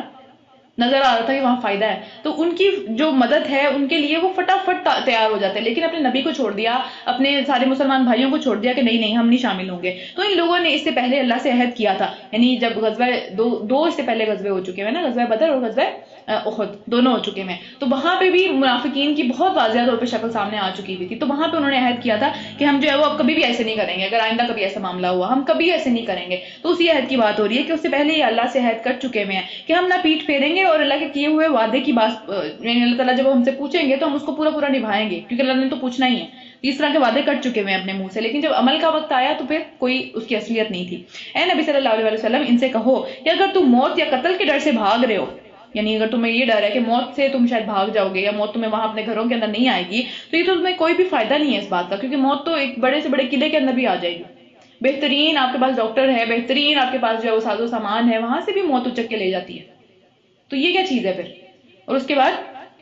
کے بعد زندگی کے مزے لوٹنے کا تھوڑا ہی موقع تمہیں مل سکے گا کہ ٹھیک ہے جو میدان سے جو ہے وہ پیٹ پھیر کے بھاگے گا، ویسے بھی یہ کبیرہ گناہ ہے، میدان جنگ سے پیٹ پھیر کے بھاگا نہیں جا سکتا، پہلے بھی پڑھ چکے ہیں. تو خیر یہ اس میں جو ہے وہ زندگی کا ایک تھوڑی سی مہلت ملے گی، اس کے بعد پلٹنا تو اللہ کی طرف ہی ہے. ان سے کہو کہ کون ہے جو تمہیں اللہ سے بچا سکتا ہو اگر وہ تمہیں نقصان پہنچانا چاہے؟ کون فائدہ دے دے گا پھر؟ کوئی بھی نہیں. اور کون ہے جو تم اس کی رحمت کو روک سکتا ہو اگر وہ تم پر مہربانی کرنا چاہے؟ الٹیمیٹلی اتھارٹی تو اللہ تعالیٰ کے پاس ہی ہے. تو اللہ کے مقابلے میں یہ لوگ کوئی بھی مددگار اور دوست نہیں پا سکتے. اللہ تم میں سے ان لوگوں کو خوب جانتا ہے جو جنگ کے کام میں رکاوٹیں ڈالنے والے ہیں، یعنی خود بھی نہیں جانا چاہتے، دوسروں کو بھی جو ہے وہ تنگ کرتے رہتے ہیں اس طرح کی باتیں کر کے، جو اپنے بھائیوں سے کہتے ہیں کہ آؤ ہماری طرف، جو لڑائی میں حصہ لیتے ہیں بس نام کو، یعنی کہ تاکہ جو ہے وہ ایک طرح نمبر ٹانگنا ہوتا ہے نا، پوائنٹ سکورنگ ہوتی ہے وہ کرنے کے لیے، تاکہ دوسروں کو دکھا سکے کہ ہم تھے، لیکن ان کا کوئی مقصد نہیں ہوتا وہاں پہ بھی جا کے صرف فتنہ ہی پیدا کر رہے ہوتے ہیں، وہاں پہ بھی جا کے الٹے کام ہی کر رہے ہوتے ہیں. یعنی کچھ ایسے لوگ ہوتے ہیں جن کا فائدہ کبھی نہیں ہو سکتا کسی کو، وہ اس طرح کے لوگ. اور پھر جو تمہارا ساتھ دینے میں سخت بخیل ہے، ان کو غصہ آتا ہے کہ کیوں ساتھ دینا پڑا ہے، بار بار ایک ہی بات کیوں کریں ہم، مطلب چھوڑ دینا ہمیں آرام سے ہم یہیں پہ بیٹھیں. اور خطرے کا وقت آ جائے تو اس طرح ان کی جو آنکھیں وہ پھر جاتی ہیں اور تمہیں اس طریقے سے دیکھتے ہیں کہ جیسے مرنے والے ہیں، کہ اس کی وجہ سے ہم مر رہے ہیں، مطلب نبی صلی اللہ علیہ وسلم کو اس طرح سے دیکھتے ہیں. اور پھر جب خطرے کا وقت گزر جاتا ہے تو دنیاوی فائدوں کے لیے، یعنی مال غنیمت کو اکٹھا کرنا ہے، پتہ ہے نا جب جیت گئے ہیں سارا مسئلہ گزر گیا، پتہ چل گیا کہ دشمن بھاگ گیا، تو فٹافٹ اب ظاہر چیزیں ملیں گی. تو پھر چیزیں ملنے کے چکر میں فٹافٹ جو ہے وہ کینچی کی طرح ان کی زبانیں چلتی ہیں اور وہ پھر بتاتے ہیں کہ میں نے یہ چیز یہاں سے ایسے کی، میں نے بتایا لوگوں کو کہ یہ چیز ایسے کرنی چاہیے، اور میں نے جو ہے وہ فلاں کارنامہ سر انجام دیا. ہم دیکھتے ہیں نا اپنے ارد گرد بھی ایسے لوگ ہوتے ہیں، تو اس طرح کے کرتے کچھ نہیں ہے، صرف باتیں ہی آتی ہیں انہیں. تو یہ والی چیز، اور یہ لوگ ہرگز ایمان نہیں لائے، ان کے دلوں میں ایمان ہے ہی نہیں، اس لیے اللہ تعالیٰ نے ان کے سارے اعمال ضائع کر دیے، چاہے انہوں نے جو خصوص نیت سے بھی کیے تھے، لیکن ان کا مقصد دکھاوا تھا تاکہ دوسروں کو دکھا سکیں اور دنیا کا فائدہ لے سکیں نا. اور ایسا کرنا اللہ کے لیے بہت ہی آسان ہے. اللہ تعالیٰ جس کے چاہے اعمال قبول کرے، جس کے چاہے اعمال قبول نہ کرے، کیونکہ اللہ تعالیٰ بہتر جانتا نیتوں کو. تو اس لیے نیتیں بالکل ٹھیک اللہ کے لیے ہونی چاہیے، ورنہ اعمال کا کرنے کا یا پھر اپنے آپ کو تکانے کا، اپنے آپ کو مصیبت میں ڈالنے کا کوئی فائدہ نہیں ہے، یہیں پہ رہ جائے گی وہ سب کوششیں. اور یہ سمجھ رہے تھے کہ مشرکین ابھی گئے نہیں ہیں، یعنی حالانکہ وہ جا چکے تھے، اللہ تعالیٰ نے ان کو وہ خطرہ ان کے اوپر سے ٹال دیا تھا، لیکن ان کو پھر بھی اتنا ہی ڈر لگا ہوا تھا کہ بس اب باہر جائیں گے تو پھر ہمارے اوپر وہ آ جائیں گے، اور اگر کہیں وہ پھر سے حملہ آور ہو جائیں تو ان کا جی چاہتا ہے کہ اس موقع پر کہیں جو ہے وہ صحرا کے اندر، دور دراز کے علاقوں میں، دیہات کے اندر جا کے یہ ہوتے وہاں پہ، اور وہاں سے بیٹھ کے بس حالات ہی پوچھ لیتے لوگوں کے کہ کیا معاملات ہیں نا، یہ کیا چل رہا ہے مدینہ کے اندر، نبی صلی اللہ علیہ وسلم کے بارے میں کیا معاملات چل رہے ہیں. یعنی نبی صلی اللہ علیہ وسلم کے ساتھ کو ایک صحابی ہونے کی جو حیثیت ہے اس کو چھوڑ کے وہ چاہتے تھے کہ وہ کہیں دور چلے جائیں، کیونکہ وہ اس ساری چیز کا پارٹ نہیں بننا چاہتے تھے. تو یہ اس قسم کا ان کا ایمان تھا. اور پھر اس کے بعد وہیں سے تمہارے حالات پوچھتے رہیں، تاہم اگر یہ تمہارے درمیان بھی رہے تو لڑائی میں کم ہی حصہ لیں گے، ان کا دل ہی نہیں کرتا یہ کام کرنے کا. رکو نمبر 3، در حقیقت تم لوگوں کے لیے اللہ اور اس کے رسول کے اندر بہترین نمونہ عمل ہے. جو اللہ تعالیٰ نے رسول اللہ صلی اللہ علیہ وسلم کے صورت میں ہمارے پاس بھیج دیا وہی چیزیں ایکسیپٹیبل ہیں، جو نبی صلی اللہ علیہ وسلم نے کر کے دکھائی صرف وہی والی چیزیں ایکسیپٹیبل ہیں اللہ کے ہاں. اس کے علاوہ ہم اپنی مرضی سے جو چیزیں دین میں ایڈ کرتے جاتے ہیں، جو کہ اسپیشلی آج کل بہت ہی زیادہ ہو چکی ہوئی ہیں، بدعتیں ہیں وہ ساری کی ساری، اور ہر بدعت نبی صلی اللہ علیہ وسلم نے بتایا کہ گمراہی ہے، اور ہر گمراہی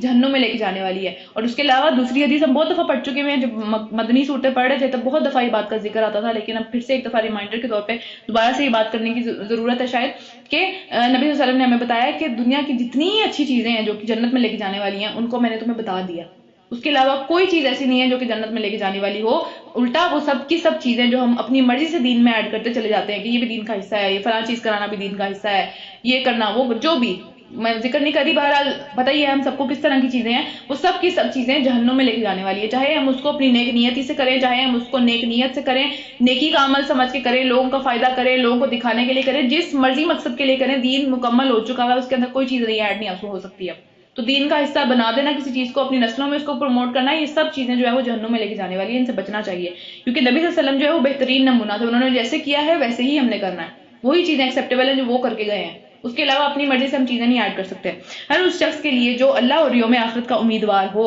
جو واقعی اللہ سے ملنے کی امید رکھتا ہو، اس کو چاہیے کہ نبی صلی اللہ علیہ وسلم کا طریقہ فالو کرے اور کثرت سے اللہ کو یاد کرے. اور سچے مومنوں کا حال اس وقت یہ تھا، یعنی دیکھیں اب پہلے بات ہوئی ان لوگوں کی جو کہ اوپر سے مومن تھے، اب اصل میں جو لوگ مومن تھے ان کا کیا حال تھا، انہوں نے کیا بات کہی، یہ ساری کی ساری سچویشن دیکھ کے، سارے کے سارے معاملات دیکھ کے، اتنی مشکل کے وقت میں انہوں نے کیا کہا؟ انہوں نے کہا کہ جب انہوں نے جو ہے وہ سارے حملہ اور لشکروں کو دیکھا تو وہ پکار اٹھے، یہ تو وہی چیز ہے جس کا اللہ اور اس کے رسول نے ہم سے وعدہ کیا تھا کہ ایسا ہوگا کہ سب ہمارے خلاف ہو جائیں گے، اس کا وعدہ تھا۔ اور وہ اور زیادہ یقین ہو گیا ان کو اس بات کا کہ اللہ اور اس کے رسول کی بات بالکل سچی ہے۔ اگر یہ پہلی بات سچی ثابت ہو گئی ہے تو دوسری جو کہ فتح کی بات ہے اور اللہ تعالیٰ کی طرف سے مدد کی بات ہے وہ بھی سچی ثابت ہوگی۔ تو وہ گھبرائے نہیں، وہ اس طرح کے حالات ان کے نہیں ہوئے جو کہ پیچھے والے لوگوں کے ہوئے۔ تو ہمیں دیکھنا ہے کہ ہمارے اوپر مصیبت آتی ہے ہم کیا کرتے ہیں،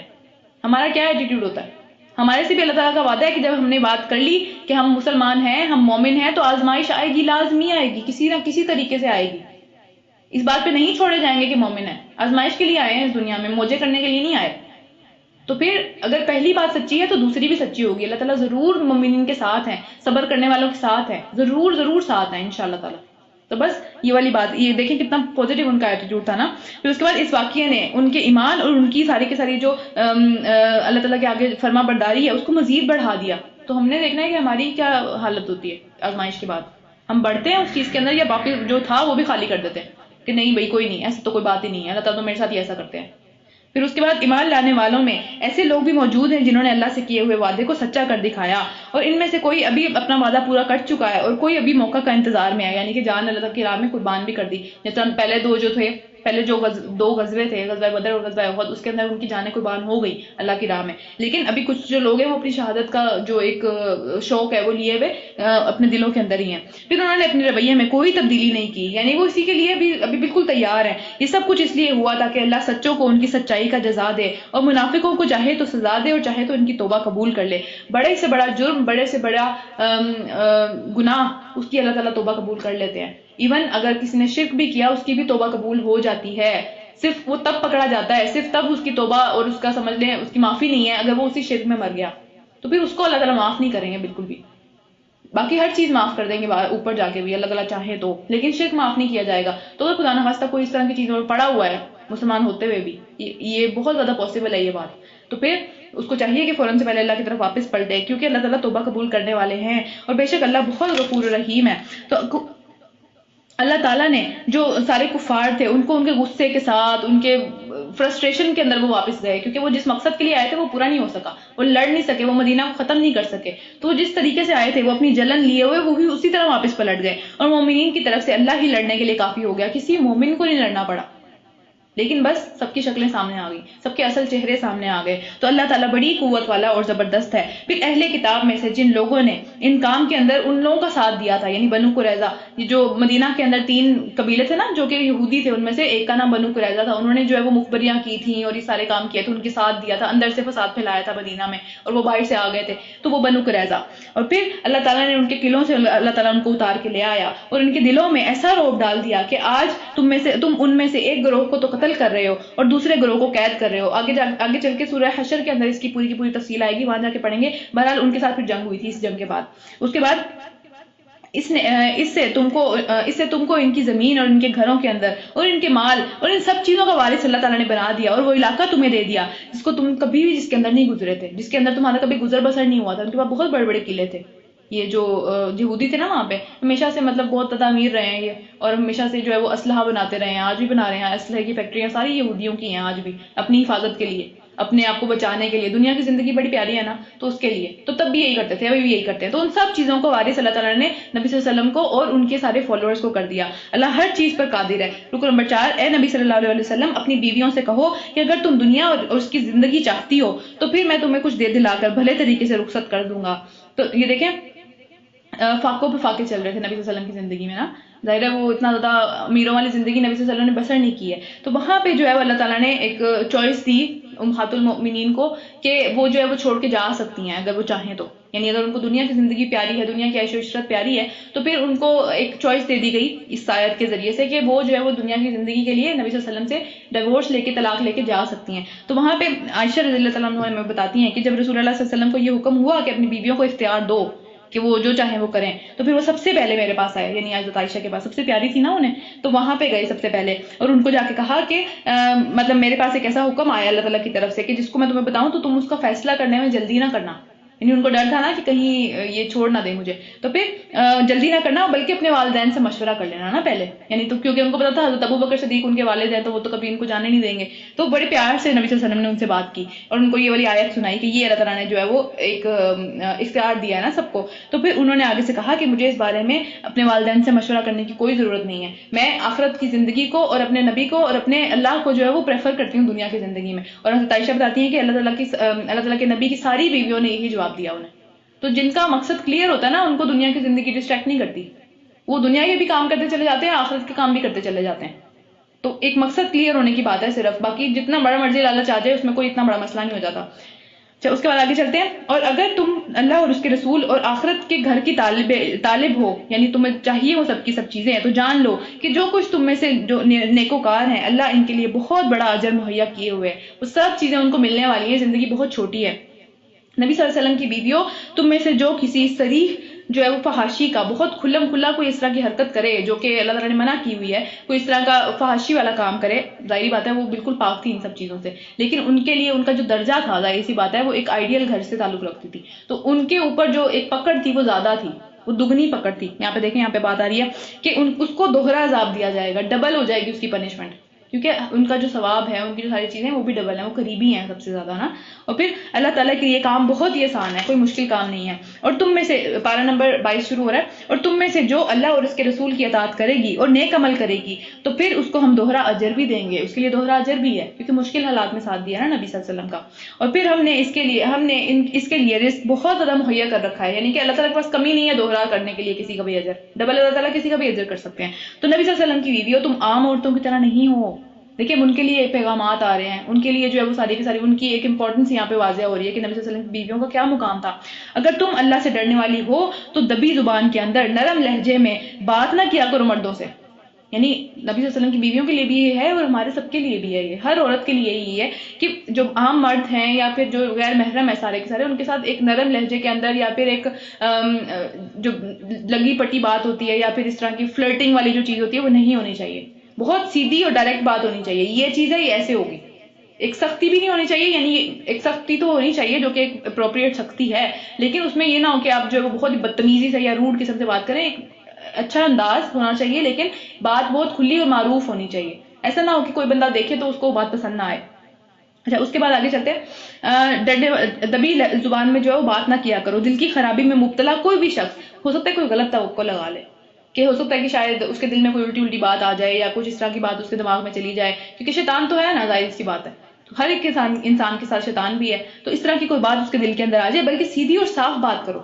جو بات کرنی ہے ظاہر مرد اور عورت کا جو انٹریکشن ہے اس کو ختم نہیں کیا جا سکتا, یہ تو چلنا ہی ہے, لیکن اس کے اندر کچھ حدود ہیں, کچھ چیزیں ہیں جس کے اندر سے جو ہے وہ بات کی جا سکتی ہے, جہاں پہ وہ اپروپریٹ ہونی چاہیے بات, اس کے اندر کچھ اپنے آپ کو جو ہے وہ قابو میں رکھ کے بات کرنی چاہیے. اسی طرح علی بن طالب فرماتے ہیں, جو حضرت علی ہیں وہ فرماتے ہیں کہ میں نے نبی صلی اللہ علیہ وسلم سے سنا, انہوں نے مجھے کہا کہ جو عورتیں ہیں جو خاوند جن کی شادیاں ہو چکی ہوئی ہیں وہ اپنے خاوندوں کی اجازت کے بغیر جو ہے وہ مردوں سے بات نہ کریں. تو یعنی چھپ چھپ کے یا اس طریقے سے کوئی بات نہیں ہونی چاہیے, کھلی اور عام بات ہونی چاہیے جس سے جو ہے وہ اس کا شوہر بھی اس کو پتا ہو کہ کیا بات ہو رہی ہے, یا نہ بھی پتا ہو کیا بات ہو رہی ہے, پتا ہو کہ کوئی اس طرح کی الٹی پلٹی بات نہیں چل رہی کچھ بھی نا. اچھا اور اس کے بعد آگے چلتے ہیں. ہاں تو پھر بلکہ سیدھی اور صاف بات کرو, اپنے گھروں میں ٹک کر رہو, قرار پکڑے رہو, گھر اصل چیز ہے جہاں پہ رہنا ہے. اور پھر سابقہ جو دور جاہلیت ہے اس کی طرح سے سج دھج کر کے باہر نہ پھرو کہ پوری گھر کے اندر جو ہے وہ ماسی بنی ہوئی ہے لیکن باہر جب جانے لگی ہیں تو پھر ایسا مطلب ہر چیز جو ہے وہ پوری اپنے اوپر چڑھا لی ہم نے. اس طرح کا معاملہ ہے نا آج کل کہ باہر جانے لگے ہیں, ریسٹورینٹ میں بھی جانے لگے ہیں تو پورا تیار ہو کے گئے ہیں, جیسے پتہ نہیں کیا جو ہے نا وہ اپنے سارے زیورات نکال لیے یا اس طرح کے معاملات. تو وہ ساری کی ساری زینت اور سب چیزیں جو ہے وہ دنیا کے لیے نہیں ہیں, وہ گھر والوں کے لیے ہیں یا پھر اپنے شوہر کے لیے ہیں, وہ ساری کی ساری چیزیں. تو پھر نماز قائم کرو اور زکوٰۃ دو اور اللہ اور اس کے رسول کی اطاعت کرو. اللہ تو یہ چاہتا ہے کہ تم اہل بیت کے اندر ہمیں حدیث سے پتہ چلتا ہے کہ نبی صلی اللہ علیہ وسلم کے ازواج ہیں, ان کی بیٹی ہیں جو حضرت فاطمہ تھیں, ان کے داماد ہیں, ان کے حسن اور حسین ہیں, تو یہ سارے کے سارے ہیں. تو اہل بیت جو ہے وہ نبی صلی اللہ علیہ وسلم سے زندگی کو دور کر دیں, گندگی کو دور کر دیں, ساری کی ساری جو بھی معاملات ہیں, یعنی پرفیکٹ اور آئیڈیل گھرانہ ان کو بنا کے یہاں پہ پیش کیا جا رہا ہے کہ ان کے اندر وہ ساری کی ساری چیزیں ہونی چاہیے جو کہ نبی کے ایک گھر کے اندر ہونی چاہیے نا, واقعی میں جو پتہ چلے کہ نبی صلی اللہ علیہ وسلم کا گھر ہے یہ. تو وہ ساری معاملات اور تمہیں پوری طرح سے پاک کر دے. یاد رکھو کہ اللہ تعالیٰ کی آیات اور حکمت کی وہ ساری باتیں جو تمہارے گھروں میں سنائی جاتی ہیں ان کو یاد کرو, ان کا ذکر کرو دوسروں کے ساتھ بھی. تو نبی صلی اللہ علیہ وسلم نے جو اتنی ساری ہماری امہات المؤمنین ہیں وہ سب کا ایک بڑا مقصد یہ تھا کہ وہ ساری کی ساری باتیں ہم تک پہنچ جائیں. وہ ساری کی ساری چیزیں ایک بندی جو ہے وہ بھول جاتی ہے نا، ظاہر سی بات ہے. ٹھیک ہے، تو اور بھی ظاہر بہت سارے مقاصد تھے ان کے، جو کہ یہاں پہ مقصد نہیں ہے ہمارا اس کے اوپر بحث کرنا. لیکن بہرحال ان کا ایک مقصد یہ تھا کہ وہ ساری کی ساری احادیث، وہ سارے کے سارے معاملات جو نبی صلی اللہ علیہ وسلم کے تھے وہ سارے ہم تک پہنچ جائیں، کیونکہ وہ سب سے قریبی تعلق میں تھی ان کے ساتھ. اور پھر جو گھروں کے اندر باتیں کی جاتی ہیں اس میں احادیث بھی آتی ہیں نا، کہ جس طرح حضرت عائشہ جو تھیں ان کے ساتھ جو احادیث انہوں نے ہمیں بتائی ہیں وہ 2000 سے زیادہ ہیں. اسی طرح ام سلمہ جو تھیں ان کی جو ساری کی ساری باتیں ہیں، ان کی جو ساری کی ساری احادیث ہیں وہ اتنی زیادہ ہیں کہ ان کے اوپر ایک کتاب بن سکتی ہے، جو انہوں نے جو ہے وہ نریٹ کی ہیں آگے کہ نبی صلی اللہ علیہ وسلم نے یہ بات اس طرح سے کہی، یہ بات ایسے کہی. تو وہ ساری کی ساری جو باتیں ہیں وہ آگے پہنچانے کے لیے ایک مقصد یہ بھی تھا ان کے گھر والوں کا کہ وہ آگے پہنچا دیں، سارے لوگوں کو تک پہنچ جائیں نا وہ باتیں. اچھا، اس کے بعد ایک اور جو اہم بات ہے وہ یہ کہ عورتیں جو ہیں وہ کسی کام سے باہر جا سکتی ہیں، جیسے کہ کوئی شاپنگ ہے، کچھ کرنا ہے، یا کچھ سیکھنا سکھانے کا عمل ہے، یا پھر جو ہے وہ کوئی ضروری کام ہے جس کی وجہ سے باہر جانا ہے، تو یہ سب چیزیں کر سکتی ہیں عورتیں، اس سے منع نہیں کیا اللہ تعالیٰ نے. لیکن یہ نہیں کہ آپ جو ہے وہ صرف اپنی زینت اور اپنے آپ کو پرومیننٹ کرنے کے لیے صرف باہر جا رہے ہیں. کام کے لیے باہر جایا جا سکتا ہے، یا پھر اگر سیکھنا سکھانا ہے اس کے مقصد کے لیے بھی باہر جایا جا سکتا ہے، کوئی اتنا اس میں اللہ تعالیٰ نے منع نہیں کیا ہمیں. اور اس میں جو ہے وہ جس طرح ایک حدیث بڑی فیمس ہے جس میں نبی صلی اللہ علیہ وسلم نے کہا کہ اپنی عورتوں کو مساجد میں جانے سے نہ روکو. یعنی اللہ کا گھر ہے نا، وہ تو عورتوں کے لیے بھی ہے، لیکن ان کے گھر ان کے لیے بہتر ہے کہ وہ نمازیں زیادہ تر اپنے گھروں میں ہی پڑھیں. لیکن اگر مسجد میں آنا چاہتی ہیں تو پھر آ بھی سکتی ہیں مسجد میں. اور اس کے بعد ایک جو روایت ہے، حضرت سودا آپ صلی اللہ علیہ وسلم کی وائف تھیں، اور وہ تھوڑی سے بوڑھی تھیں وہ، اور وہ تھوڑی سے بڑے جسم کی تھیں اور تھوڑی سی ہیلدی تھیں وہ کافی. تو پھر خیر وہ باہر گئیں تو وہاں پہ حضرت عمر نے ان کو دیکھا اور انہوں نے ان کو پہچان لیا نا، پردے کے حکم کے بعد کی بات ہے. تو انہوں نے جو ہے ان کو پہچان لیا اور انہوں نے کہا کہ آپ جو ہے وہ آپ پہچانی جاتی ہیں، جو اس طرح سے آپ باہر نکلتی ہیں تو آپ پہچانی جاتی ہیں. انہوں نے ان کو اس سینس میں کہا. تو نبی صلی اللہ علیہ وسلم جو تھے وہ حضرت عائشہ کے حجرے میں تھے اس وقت، اور رات کا کھانا کھا رہے تھے. تو وہ سیدھا حضرت سودا جو ہے وہ نبی صلی اللہ علیہ وسلم کے پاس آئیں اور انہوں نے ان کو بتایا کہ عمر نے مجھے اس طرح سے کہا ہے اور میں یہ فلاں کام کرنے کے لیے باہر گئی تھی، جو بھی معاملہ تھا. تو اسی کے وقت جو ہے وہ نبی صلی اللہ علیہ وسلم کے اوپر ایک وحی نازل ہوئی جس میں نبی صلی اللہ علیہ وسلم کو اللہ تعالیٰ نے بتایا کہ عورتیں جو ہے وہ اپنا کام یا اس طرح کوئی چیز کرنے کے لیے باہر جا سکتی ہیں، ان کے اوپر اس طرح سے پابندیاں نہیں لگانی چاہیے. لیکن ایک گھر جو ہے وہ ان کا ایک میجر جہاں پہ پورشن ہے، جہاں پہ انہوں نے رہنا ہے یا جہاں کے معاملات ان کے سپرد ہیں، وہ گھر ہے، تو پھر وہ کام کر سکتی ہیں. اسی طریقے سے ایک اور حدیث سے ہمیں پتہ چلتا ہے کہ ایک عورت نبی صلی اللہ علیہ وسلم کے پاس آئی اور انہوں نے کہا کہ آپ کی حدیث کا جو سارا میجر پورشن ہے وہ تو مرد ہی لے گئے، کیونکہ وہ آپ کے پاس بیٹھتے ہیں، آپ سے باتیں سنتے ہیں، تو ہم عورتوں کے لیے تو آپ نے مطلب ہم کس طرح آپ سے جو ہے وہ تعلیم حاصل کریں. تو نبی صلی اللہ علیہ وسلم نے ان کو کہا، اس عورت کو کہا کہ تم فلاں جگہ پر سب عورتیں جو ہے وہ فلاں دن اور فلاں ٹائم پہ جمع ہو جاؤ. تو پھر وہاں پہ جو نبی صلی اللہ علیہ وسلم جا کے ان کو وہ چیزیں سکھائیں. تو پھر مطلب یہ چیزیں ساری ہمارے لیے ہم کر سکتے ہیں، یہ سب کی سب چیزیں. تو اس میں بہت ایکسٹریم پہ بھی نہیں چلے جانا چاہیے کہ بس نہیں یہ تو سارا معاملہ یہ ایک ہی طرف کا ہم بس دیکھیں نا. اچھا، اس کے بعد آگے چلتے ہیں. بے شک اللہ تعالیٰ بہت لطیف اور باخبر ہے. یقین جو مرد اور اچھا یہاں پہ ایک اور اس حدیث کے اس آیت کے بارے میں جو روایت ہے وہ یہ کہ ایک صحابیہ نبی صلی اللہ علیہ وسلم کے پاس آئیں کہ انہوں نے کہا کہ کیا بات ہے کہ عورتوں کے لیے کوئی حکم اسپیسیفکلی نہیں آتا، ہر بات میں مردوں کا ہی ذکر ہے کہ مردوں کے بارے میں یہ مسلمان کو چاہیے، یہ نہیں مردوں کے بارے میں جو ہے وہ ظاہر ہے عورتوں کے بارے میں بھی ہیں ساری جو معاملات ہیں، لیکن اسپیسیفکلی جو کچھ مردوں کے ہیں یا کچھ عورتوں کے ہیں وہ الگ ہیں، وہ واضح بتائے گئے ہیں. لیکن موسٹلی جو ایک جنیرک بات ہے وہ مرد کا ہی صیغہ استعمال کیا گیا. کیوں؟ تو پھر وہاں پہ اللہ تعالیٰ نے یہ والی آیت نازل کی کہ عورتوں کے بارے میں بھی یہاں پہ بات ہے. کیا بات ہے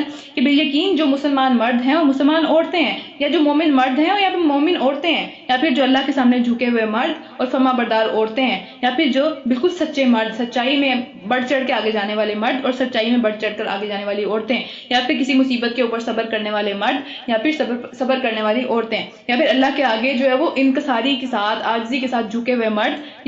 یا پھر عاجزی کے ساتھ جھکی ہوئی عورتیں، یا پھر صدقہ دینے والے مرد یا پھر صدقہ دینے والی عورتیں، روزے رکھنے والے مرد یا پھر روزے رکھنے والی عورتیں، اپنے شرمگاہوں کی حفاظت کرنے والے مرد اور اپنی شرمگاہوں کی حفاظت کرنے والی عورتیں، اور اللہ کو کثرت سے یاد کرنے والے، اللہ کا ذکر کرنے والے مرد اور اللہ کی ذکر کرنے والی عورتیں. اللہ تعالیٰ نے ان سب کے لیے مغفرت اور بہت بڑا اجر رکھا ہوا ہے. تو یہ آیت آئی اس بندی کے لیے کہ عورتوں کے لیے بھی وہی معاملات ہیں سارے کے سارے، صرف مردوں کے لیے نہیں ہے یہ قرآن، عورتوں کے لیے بھی ہے. اور اگر ہم دیکھیں یہ ساری کی ساری جو باتیں اللہ تعالیٰ نے یہاں پہ بتائیں، اس میں حقوق اللہ بھی ہیں اور حقوق العباد بھی ہیں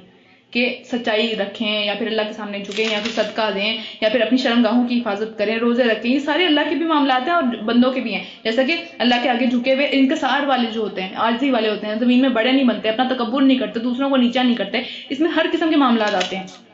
اور پھر اسپیشلی جو یہ سارے معاملات تو چلیں کوئی نہ کوئی کر ہی رہا ہوتا ہے، کہیں نہ کہیں ہم لوگ کر ہی رہے ہوتے ہیں، لیکن اینڈ پہ جو اللہ تعالیٰ نے بات جہاں پہ ختم کی وہ اللہ تعالیٰ کو کثرت سے یاد کرنے والے مرد اور کثرت سے یاد کرنے والی عورتیں، کیونکہ یہ سارے میجر کام ہے، نماز قائم کرنا، زکوٰۃ دینا، صدقہ دینا، یہ ہر کوئی کر لیتا ہے، لیکن بات یہ ہے کہ اللہ کو ہم یاد کتنا کرتے ہیں، اللہ تعالیٰ کا ہم ذکر کتنا کرتے ہیں، وہ سب سے آگے نکل جانے والے لوگ ہیں جو کہ اللہ تعالیٰ کا ذکر کرتے ہیں۔ کس طرح سے، پہلے ایک حدیث پڑھ لیتے ہیں پھر بات کرتے ہیں کہ کس طریقے سے ذکر کرتے ہیں۔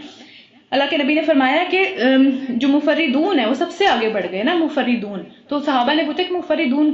کون لوگ ہیں نا، تو اللہ کے نبی نے بتایا کہ وہ لوگ ہیں جو کہ کثرت سے اللہ تعالیٰ کو یاد کرنے والے ہیں، وہی مرد اور وہی عورتیں جو کثرت سے اللہ تعالیٰ کا ذکر کرنے والے ہیں، جیسے کہ صبح شام کے اذکار ہیں، یا پھر جو ہے وہ ہر نماز کے بعد کے اذکار ہیں، یا پھر جو ہے وہ واش روم جانے کا، واش روم سے باہر نکلنے کا، کھانا کھانے کا، سونے کا، یا پھر گھر سے باہر جانے کا، ہر قسم کے کام میں ان کے پہلے اللہ آ جاتا ہے، ہر قسم کے کام کے اندر وہ سب سے پہلے اللہ کا نام لیتے ہیں۔ اس کے علاوہ تسبیحات ہیں کچھ اسپیسیفک قسم کی، جس طرح سبحان اللہ و بحمدہ کی تسبیح ہے، یہ سارے کے سارے معاملات جس کے اللہ تعالیٰ نے، اللہ کے نبی نے ہمیں بتایا کہ یہ بہت ایک طرح سے آگے چلا جاتا ہے بندہ اگر یہ کام کرتا چلا جائے، اور مطلب روزانہ کے کاموں میں جو ہمارے ڈیلی کے کام ہیں، شاپنگ کرنی ہے یا گروسری کرنی ہے یا کھانا بنانا ہے یا کچھ بھی، اس کے کرتے کرتے وہ کام کرتے چلے جائیں تو وہ لوگ بہت آگے نکل جاتے ہیں، تو اس لیے اس کو اپنی عادت بنانا چاہیے۔ اچھا، اس پر آگے چلتے ہیں۔ کسی مومن مرد اور کسی مومن عورت کو یہ حق نہیں ہے کہ جب اللہ اور اس کا رسول کسی معاملے میں فیصلہ کر دیں تو پھر اسے اپنے معاملے میں خود فیصلہ کرنے کا حق رہے، یعنی کہ اللہ تعالیٰ نے، اگر اللہ کے رسول نے کسی چیز کے بارے میں فیصلہ کر دیا تو پھر آگے سے خود نہیں بول سکتے۔ یہ آیت اسپیسیفکلی حضرت زید بن حارثہ جو آپ صلی اللہ علیہ وسلم کے منہ بولے بیٹے تھے، ان کی شادی کی بات ہو رہی تھی، آپ صلی اللہ علیہ وسلم کی پھپھی زاد بہن تھی جو کہ حضرت زینب بن حجش تھی، ان سے، لیکن چونکہ اب وہ ایک غلام تھے، حضرت زید جو تھے وہ غلام پہلے تھے، ظاہر بعد میں تو آزاد ہو گئے تھے، لیکن بہرحال انہوں نے ایک غلامی کی زندگی گزاری تھی، تو حضرت زینب کے لیے یہ بات اتنی اپروپریٹ نہیں رہی تھی، ان کو اتنا دل ان کا مان نہیں رہا تھا اس بات کے اوپر کہ ایک غلام سے وہ کس طرح شادی کریں جو پہلے ایک غلام رہ چکے تھے، لیکن چونکہ اللہ تعالیٰ کے نبی یہ فیصلہ کر چکے تھے، یہ بات کر چکے ہوئے تھے، تو اس کے اوپر یہ بات آ رہی ہے کہ پھر اپنے معاملے میں کوئی فیصلہ جو ہے وہ نہیں کیا جا سکتا، اس کے اوپر تنگی محسوس نہیں کی جا سکتی دل کے اندر، یہ کرنا نہیں چاہیے ایمان والوں کے، حالانکہ وہ دونوں نیک تھے، بہت نیک تھے دونوں، حضرت زید بن حارثہ اور حضرت زینب بن حجش جو تھی، دونوں بہت نیک تھے، لیکن بہرحال ان کے دل میں ایک تھوڑی سی تنگی آئی جس کے اوپر اللہ تعالیٰ نے یہ آیت نازل فرما دی۔ پھر اس کے بعد، اور جو کوئی اللہ اور اس کے رسول کی نافرمانی کرے گا تو وہ بہت کھلی گمراہی میں پڑ گیا۔ دیکھیں وہ صحابیہ تھیں اور بعد میں نبی صلی اللہ علیہ وسلم کی وائف بھی بن گئی تھی وہ، تو دیکھیں کہ یہ سارے معاملات اور یہ سب چیزیں بہت زیادہ اس کے اوپر اللہ تعالیٰ یہ بات کر رہے ہیں کہ وہ بہت کھلی گمراہی میں پڑ گیا جس نے پھر بھی چھوڑ دیا نا اس چیز کو۔ اور پھر اے نبی صلی اللہ علیہ وسلم، یاد کرو وہ موقع کہ جب تم اس شخص سے کہہ رہے تھے کہ جس پر اللہ اور اس کے رسول نے احسان کیا، یعنی کہ حضرت زید کی بات ہو رہی ہے، کہ اپنی بیوی کو نہ چھوڑو اور اللہ سے ڈرو، یعنی ہوا یہ تھا کہ وہ جب دونوں کی شادی ہو بھی گئی تو بہت نیک تھے دونوں، بہت اچھے تھے، لیکن آپس میں طبیعت نہیں میچ کری تھی، آپس میں نہیں ہو پا رہا تھا ان کا گزارا۔ یعنی اب ضروری نہیں ہے کہ اگر خدا نخواستہ کسی کا طلاق کا معاملہ پہنچ جائے تو ایک برا ہی ہو، ایک ظالم ہی ہو، ایسا ضروری نہیں ہے، کیونکہ اس کیس میں ایسا نہیں تھا، کوئی ظالم نہیں تھا، کوئی بھی جو ہے وہ برا نہیں تھا، لیکن بہرحال نہیں ہو پا رہا تھا نا گزارا، کیونکہ روحیں اللہ تعالیٰ کے لشکر ہیں نا، روحیں جو اس دنیا میں ملتی ہیں، جو اس دنیا میں ایک دوسرے سے پیار کرتی ہیں، وہ وہی ہیں جو کہ اوپر آسمانوں میں ایک دوسرے سے پیار کرتی تھی نا، اس وقت جو جس سے ملی، اس وقت جس سے جو ہے وہ ہم آہنگی ہوئی، اس وقت جس سے دوستی ہوئی، وہ دنیا میں بھی وہ دوست بن گئے۔ لیکن ہم دیکھتے ہیں کہ بعض لوگوں کی شادی ہو جاتی ہے اور ان کی جس طرح کی امیدیں ہوتی ہیں شادی سے، یا جس طرح کی انٹیمیسی کا وہ خیال رکھتے ہیں اپنے دماغ میں، وہ نہیں ہو پاتی، ان کی روحیں میچ نہیں کرتی، ان کی روحوں کا آپس میں ایک دوسرے سے وہ والی چیز نہیں فیل ہوتی، لیکن پھر بھی وہ نبھاتے ہیں اور پھر بھی وہ چلتے ہیں۔ تو بہرحال یہ معاملے کامن ہیں، تو اس لیے شادی کو بہت زیادہ فینٹیسی نہیں بنا لینا چاہیے کہ بس پتہ نہیں کیا ہوگا، ایسا نہیں ہو سکتا نا، ظاہر سی بات ہے، دنیا ہے، زندگی ہے، ہر معاملہ ڈیفرنٹ ہے۔ تو بہرحال ان کا بھی جو ہے وہ نہیں ہو پایا گزارا، یا نہیں ہو پا رہا تھا، تو حضرت زید بن حارثہ جب بھی کہتے تھے کہ میں اب جو ان کو طلاق دینے لگا ہوں یا میں اس کو چھوڑنے لگا ہوں، تو جس طرح آپ ظاہر ہے ان کے جو منہ بولے باپ تھے، نبی صلی اللہ علیہ وسلم تھے ہمارے، تو وہ ان کو ہمیشہ کہتے تھے کہ اپنی بیوی کو بھی نہ چھوڑو، تھوڑا اور گزارا کر کے دیکھ لو، شاید کچھ بہتر ہو جائے، اللہ کی طرف سے، اللہ سے ڈرنا چاہیے۔ اس وقت تم اپنے دل میں وہ بات چھپائے ہوئے تھے جسے اللہ کھولنا چاہتا تھا، مگر تم لوگوں سے ڈر رہے تھے، حالانکہ اللہ اس بات کا زیادہ حقدار ہے کہ تم اس سے ڈرو۔ کون سی بات تھی جو نبی صلی اللہ علیہ وسلم کو پتا تھی پہلے سے؟ وہ یہ تھی کہ نبی صلی اللہ علیہ وسلم کو اللہ تعالیٰ نے پہلے ہی وحی سے بتا دیا تھا کہ یہ زید بن حارثہ جو ہے وہ ان کو طلاق دیں گے، حضرت زینب بن حجش کو نا طلاق دیں گے، اور اس کے بعد تمہارا نکاح ہوگا اس سے، یعنی نبی صلی اللہ علیہ وسلم کا۔ اور یہ بات اس معاشرے میں بہت زیادہ بڑی بری چیز سمجھی جاتی تھی کہ منہ بولے بیٹا کو وہ بالکل اپنا بیٹا سمجھتے تھے، تو ظاہر ہے جس کو اپنے بیٹے کی بیوی سے شادی نہیں کی جا سکتی نا، ظاہر سی بات ہے، تو وہ اس کو بالکل اسی طریقے سے لیتے تھے، لیکن اس برائی کو اللہ تعالیٰ نے اس شادی کے ذریعے ختم کرنا تھا اس معاشرے سے، کہ اس معاشرے کے لوگ اس بات کو اس طرح سے نہ سمجھیں، وہ منہ بولا بیٹا اصل بیٹا نہیں ہوتا، اس کی بیوی سے بعد میں شادی کی جا سکتی ہے، اس کی بیوی کی وہ حرمت، وہ محرم نہیں رہتی اس سسر کا، تو ان کی آپس میں شادی ہو سکتی ہے. تو اس چیز کو ختم کرنا تھا اللہ تعالیٰ کا مقصد اس شادی کے ذریعے سے، جو کہ نبی صلی اللہ علیہ وسلم کی اپنے منہ بولے بیٹے کی بیوی سے ہوئی بعد میں، ظاہر ہے جو متعلقہ تھیں ان کی، جس سے طلاق ہو چکی بھی تھی نا، تو ان سے ہوئی. تو وہ ڈر رہے تھے کہ بہت زیادہ فساد ہوگا، بہت زیادہ لوگ باتیں کریں گے، یہ کس طرح کی بات ہے. تو جو لوگوں کا خوف ہے نا، یہ عام سی بات ہے، یہ سب کے دلوں میں آتا ہے. سب لوگ جو ہے وہ اس سے پریشان ہوتے ہیں کہ لوگ ایک سوسائٹی کے اگینسٹ ایک کام کرنے لگے، اور نبی صلی اللہ علیہ وسلم کی تو ذمہ داری بھی اتنی زیادہ تھی. تو پھر اس کے اوپر جو ہے وہ اللہ تعالیٰ نے کہا کہ تمہیں اس بات سے زیادہ ڈرنا چاہیے کہ اللہ تعالیٰ اس بات کا زیادہ حقدار ہے کہ اس سے ڈرا جائے. اور اللہ تعالیٰ نے یہ بات کھول کے بیان کر دی کہ تم جس چیز کو دل میں چھپا رہے ہو، اللہ تعالیٰ اس کو بیان کرنے والا ہے، یہ ہو کے رہے گا. اور ظاہر اللہ تعالیٰ کے نبی کو کوئی ایسی بات نہیں تھی دل میں کہ نہیں ہو کے رہے گا، لیکن جس کو تھوڑا سا لمبا کرنا چاہ رہے تھے کہ نہیں ابھی تم نہ چھوڑو، ابھی تم نہ چھوڑو. تو پھر کیا ہوا کہ تم لوگوں سے ڈر رہے تھے، حالانکہ اللہ تعالیٰ اس بات کا زیادہ حقدار ہے کہ تم اس سے ڈرو. پھر جب زید رضی اللہ تعالیٰ عنہ نے اس سے اپنی حاجت پوری کر لی، یعنی کہ پھر ڈیورس ہوگی ان کی، پھر عدت بھی پوری ہو گئی، ساری معاملہ ختم ہو گیا، تو ہم نے اس متعلقہ خاتون کو یعنی کہ حضرت زینب بن حجش کو کے ساتھ تمہارا نکاح کر دیا. اب یہ نکاح دنیا میں نہیں کسی نے پڑھایا تھا، یہ اللہ تعالیٰ نے خود ہی آپ صلی اللہ علیہ وسلم کو وحی کی تھی کہ تمہارا نکاح ہو گیا اس چیز سے نا. کیونکہ جو حضرت زینب تھی ان کو جب نبی صلی اللہ علیہ وسلم نے پیغام پہنچایا اپنے نکاح کا، تو ظاہر اس سوسائٹی کے اندر عام سی بات نہیں تھی، تو انہوں نے کہا کہ میں استخارہ کروں گی اور پھر اس کے بعد میں بتاؤں گی. تو جب انہوں نے استخارہ کیا تو اللہ تعالیٰ نے نبی صلی اللہ علیہ وسلم کو وحی نازل کی کہ تمہارا نکاح ہو گیا ہے. کہ دنیا میں کون ان کا نکاح پڑھاتا ہے اس بات کے اوپر، یہ اتنی بڑی بات تھی، یہ چھوٹی بات نہیں تھی، یہ بہت زیادہ بڑا ایک تہلکہ خیز بات تھی دنیا کے اندر وہاں پہ. تو خیر اللہ تعالیٰ نے ان کا نکاح کر دیا تاکہ مومنوں پر اپنے منہ بولے بیٹوں کی بیویوں کے بارے میں کوئی تنگی نہ رہے. آسانی کر دی اللہ تعالیٰ نے کہ فضول کی جو پابندیاں ہم اپنے اوپر لگا لیتے ہیں نا کلچر کے نام پہ یا پھر دین کے نام پہ، جو کہ اللہ کا دین کا حصہ نہیں ہے، تو ان کو اللہ تعالیٰ کا ختم کرنا مقصود تھا اس شادی سے نبی صلی اللہ علیہ وسلم کی. پھر جبکہ وہ ان سے اپنی حاجت پوری کر چکے ہوں، یعنی ان کا عدت ختم ہو چکی ہو، پھر معاملہ کرنا چاہیے، یہ نہیں کہ پہلے ہی کرنا چاہیں. اور پھر اللہ کا حکم تو عمل میں آنا ہی چاہیے تھا. نبی صلی اللہ علیہ وسلم پر کسی ایسے کام کے بارے میں کوئی رکاوٹ نہیں ہے کہ جو کہ اللہ تعالیٰ نے اس کے لیے مقرر کر دیا ہو، یعنی پھر ان کو مطمئن ہو جانا چاہیے. نبی صلی اللہ علیہ وسلم کو اللہ تعالیٰ یہ بات کہہ رہے ہیں کہ جو کام اللہ تعالیٰ نے کر دیا، جو کام اللہ تعالیٰ نے حکم دے دیا، وہ ہو کے رہے گا. پھر یہی اللہ کی سنت ہے ان سب انبیاء کے معاملے میں جو کہ ان سے پہلے گزر چکے. اور اللہ کا حکم ایک قطعی طے شدہ فیصلہ ہوتا ہے، وہ ہو کے رہتا ہے، اس کو کوئی بندہ ٹال نہیں سکتا اس کی جگہ سے. یہ اللہ کی سنت ہے ان لوگوں کے لیے جو اللہ کے پیغامات پہنچاتے ہیں اور اسی سے ڈرتے رہتے ہیں، اور ایک خدا کے سوا کسی سے نہیں ڈرتے، اور حساب کے لیے تو بس اللہ ہی کافی ہے. اور لوگوں یہ دیکھیں وہ والی آیت ہے جہاں پہ ختم نبوت کی بات ہوئی ہے. کون سی آیت ہے؟ لوگوں محمد صلی اللہ علیہ وسلم تمہارے مردوں میں کسی مرد کے باپ نہیں ہیں. تو عام طور پہ جو بنی اسرائیل کے ساتھ معاملہ تھا وہ ہمیں حدیث میں پتہ چلتا ہے. نبی صلی اللہ علیہ وسلم نے بتایا کہ بنی اسرائیل کی سیاست ان کے انبیاء کرتے تھے، ان کے انبیاء کے ہاتھ میں ان کی لیڈرشپ ہوتی تھی. تو ایک نبی جب وفات پا جاتا تھا تو اس کا دوسرا نبی وہاں پہ پہلے ہی موجود ہوتا تھا، یعنی ایک کے بعد ایک نبی جو تھے وہ آتے چلے جاتے تھے. لیکن میرے بعد اب کوئی نبی نہیں آئے گا. تو نبی صلی اللہ علیہ وسلم کے 4 بیٹے تھے، قاسم، طاہر، طیب اور ابراہیم بعد میں ہوئے تھے. تو یہ سارے کے سارے بہت چھوٹی عمر میں ہی ان سب کی وفات ہو گئی ہوئی تھی. کوئی بیٹا نبی صلی اللہ علیہ وسلم کا جو ہے وہ بڑا ہو کے یا نبی صلی اللہ علیہ وسلم کے وفات کے بعد نہیں تھا. منہ بولے بیٹوں کو پہلے ہی اللہ تعالیٰ نے معاملہ کلیئر کر دیا کہ وہ اصل بیٹے نہیں ہیں، تو بعد میں ان کو نبی نہ بنا لینا، بعد میں ان کو جو ہے وہ کچھ پوجنا وغیرہ نہ شروع کر دینا، جیسے کہ ایک نبی کی حرمت ہوتی ہے، وہ ویسی نہیں ہے. تو پھر اس کے بعد مگر وہ اللہ کے رسول اور آخری نبی ہیں، خاتم النبیین ہیں، اور اللہ ہر چیز کے علم رکھنے والا ہے. یہ سب کے سب معاملے یہاں پہ کلیئر ہو گئے اس صورت کے اندر. اور پھر رکن نمبر 6، اے لوگوں جو ایمان لائے ہو اللہ کو کثرت سے یاد کرو اور صبح شام اس کی تسبیح کرتے رہو. وہی ہے جو تم پر رحمت فرماتا ہے اور اس کے ملائکہ تمہارے لیے دعائے رحمت کرتے رہتے ہیں تاکہ تمہیں تاریکیوں سے نکال کر روشنی کی طرف لے آئے، اور وہ مومنوں پر بہت مہربان ہے. دیکھیں جو لوگ نیک ہوتے ہیں، جو اللہ پہ ایمان رکھتے ہیں، ان کے لیے فرشتے دعا کرتے ہیں،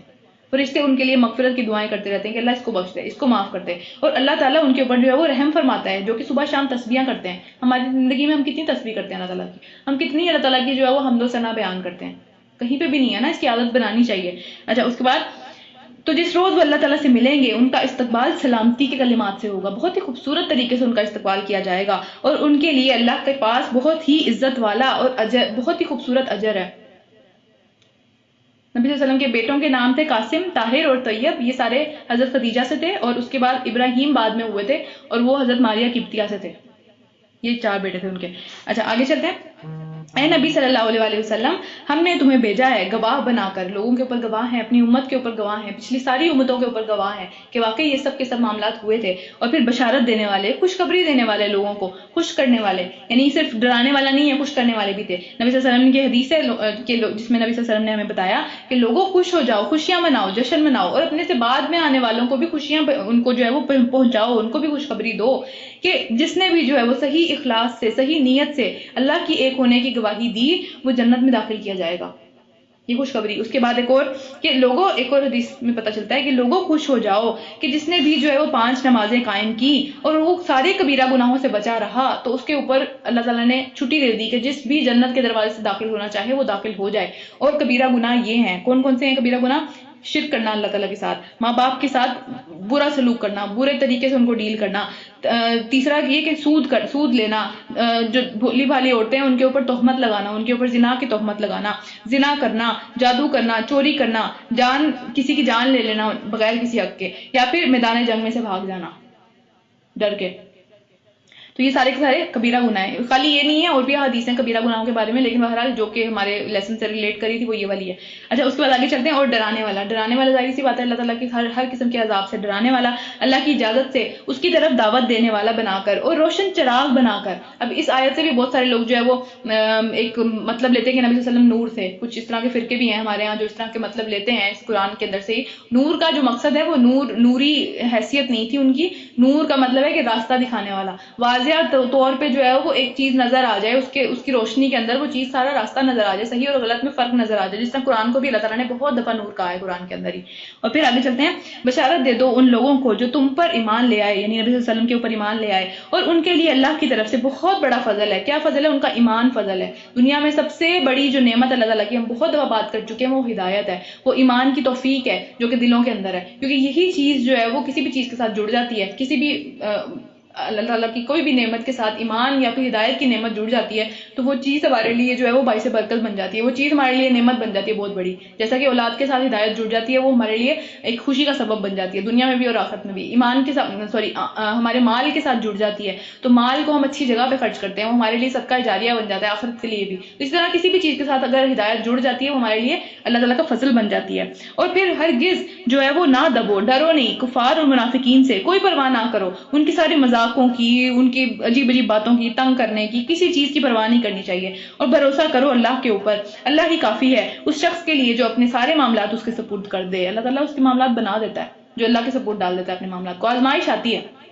دیکھیں یہ جو ہم سورت پڑھتے چلے جا رہے ہیں اس کا شروع ہی اس بات سے ہوا کہ آزمائش اس طرح کی آئی کہ سارے ہلا مارے گئے، لیکن وہ چیز پوری ہو کے رہی جو اللہ تعالیٰ نے وعدہ کیا ہوا تھا. اے لوگوں جو ایمان لائے ہو، جب تم مومن عورتوں سے نکاح کرو اور پھر انہیں ہاتھ لگانے سے پہلے طلاق دے دو تو تمہاری طرف سے ان کے اوپر کوئی عدت لازم نہیں ہے. تو پھر انہیں زبردستی نہیں کہنا چاہیے کہ بھئی میں نے تمہیں فلاں ہاتھ لگا دیا تھا. ہاتھ لگانے کا مطلب ہے پورا ملاپ. جس طریقے سے میاں بیوی کا ملاپ ہوتا ہے اصل میں اس طریقے کا ملاپ اگر نہیں ہوا کسی میاں بیوی کا آپس میں تو پھر اس کے اوپر کوئی عدت لازمی نہیں ہے. پھر وہ بغیر عدت کے دوسری شادی کر سکتی ہے کہیں پہ بھی. اور پھر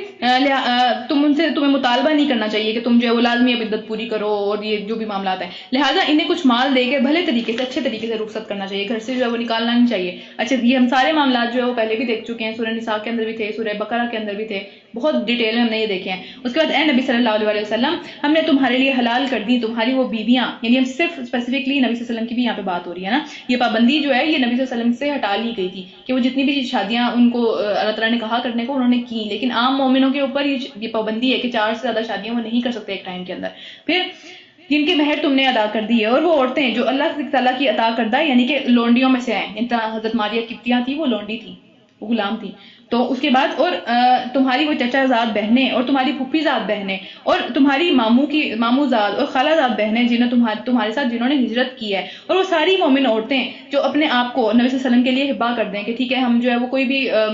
وہ مہر نہیں لیں گے اور ہم جو ہے وہ آپ سے شادی کرنا چاہتے ہیں. اور پھر یہ رعایت خالصتاً تمہارے لیے، کوئی کسی عام انسان کے لیے رعایت نہیں ہے کہ وہ جتنی چاہے جو ہے وہ شادیاں کر لے. اور یہ رعایت اس لیے نہیں ہے کہ نبی صلی اللہ علیہ وسلم کو خدا نہ خواستہ اللہ نہ کرے نعوذ باللہ جس طرح کے الزامات ان کے اوپر لگائے جاتے ہیں کہ ان کو کوئی سائیکولوجیکل مسئلہ تھا، کوئی سیکشل اللہ نہ کرے اس طرح کی کوئی بات تھی. اس طرح کے معاملات نہیں تھے. ابھی ہم نے پڑھا ہے کہ کس وجہ سے شادی ہوتی ہے، ہمیشہ کسی نہ کسی وجہ سے وہاں پہ شادی ہوئی جس کا کوئی مقصد تھا، جس کی وجہ سے جو ہے وہ کوئی نہ کوئی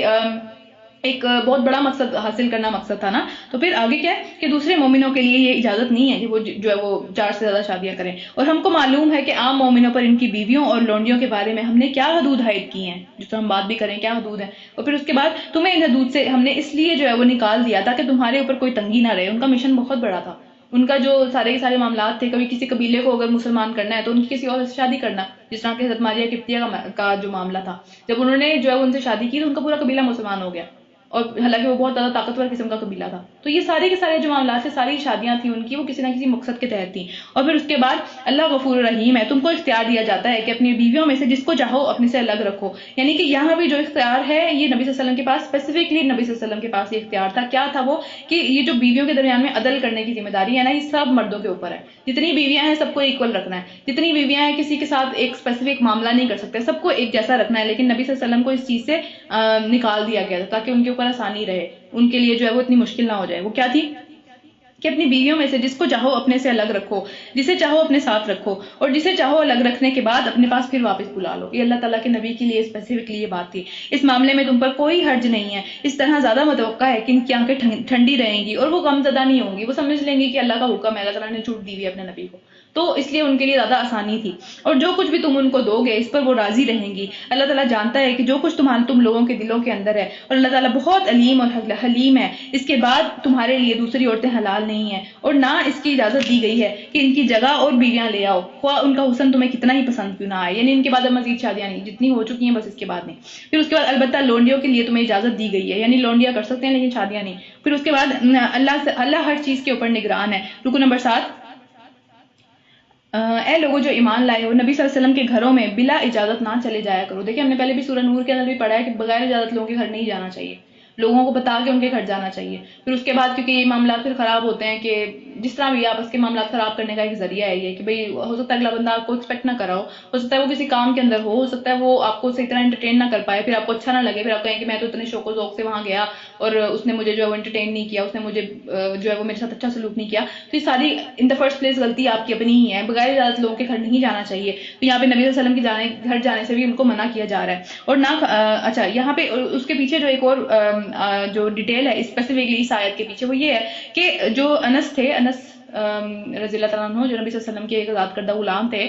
وہ چونکہ غلام تھے اور وہ خادم تھے تو وہ بغیر اجازت کے گھر کے اندر آتے جاتے رہتے تھے. لیکن پردے کا حکم نازل ہو گیا اور یہ آیت نازل ہو گئی. تو پھر جب ان کو نہیں پتا تھا کہ یہ آیت نازل ہو چکی ہوئی ہے، لیکن وہ جب اب گھر کے اندر جا رہے تھے تو وہاں پہ نبی صلی اللہ علیہ وسلم نے ان کو روکا اور ان کو کہا کہ بیٹا اب تم گھر کے اندر اس طرح سے نہیں آ سکتے. اب اللہ تعالیٰ نے تمہارے پیچھے ایک آیت نازل ہوئی جس میں اللہ تعالیٰ نے کہا کہ بغیر اجازت کے گھر کے اندر نہیں داخل ہوا جا سکتا، تو اجازت لے کے اب آنی پڑے گی. پھر اس کے بعد اور نہ کھانے کے وقت کا انتظار کرتے رہو، یعنی جا کے بیٹھو نہیں اور جا کے جو ہے وہ ان کو تنگ نہیں کرو، کیونکہ ان کے اور بھی کام ہے، انہوں نے اور بھی کام کرنے ہیں. تو اتنا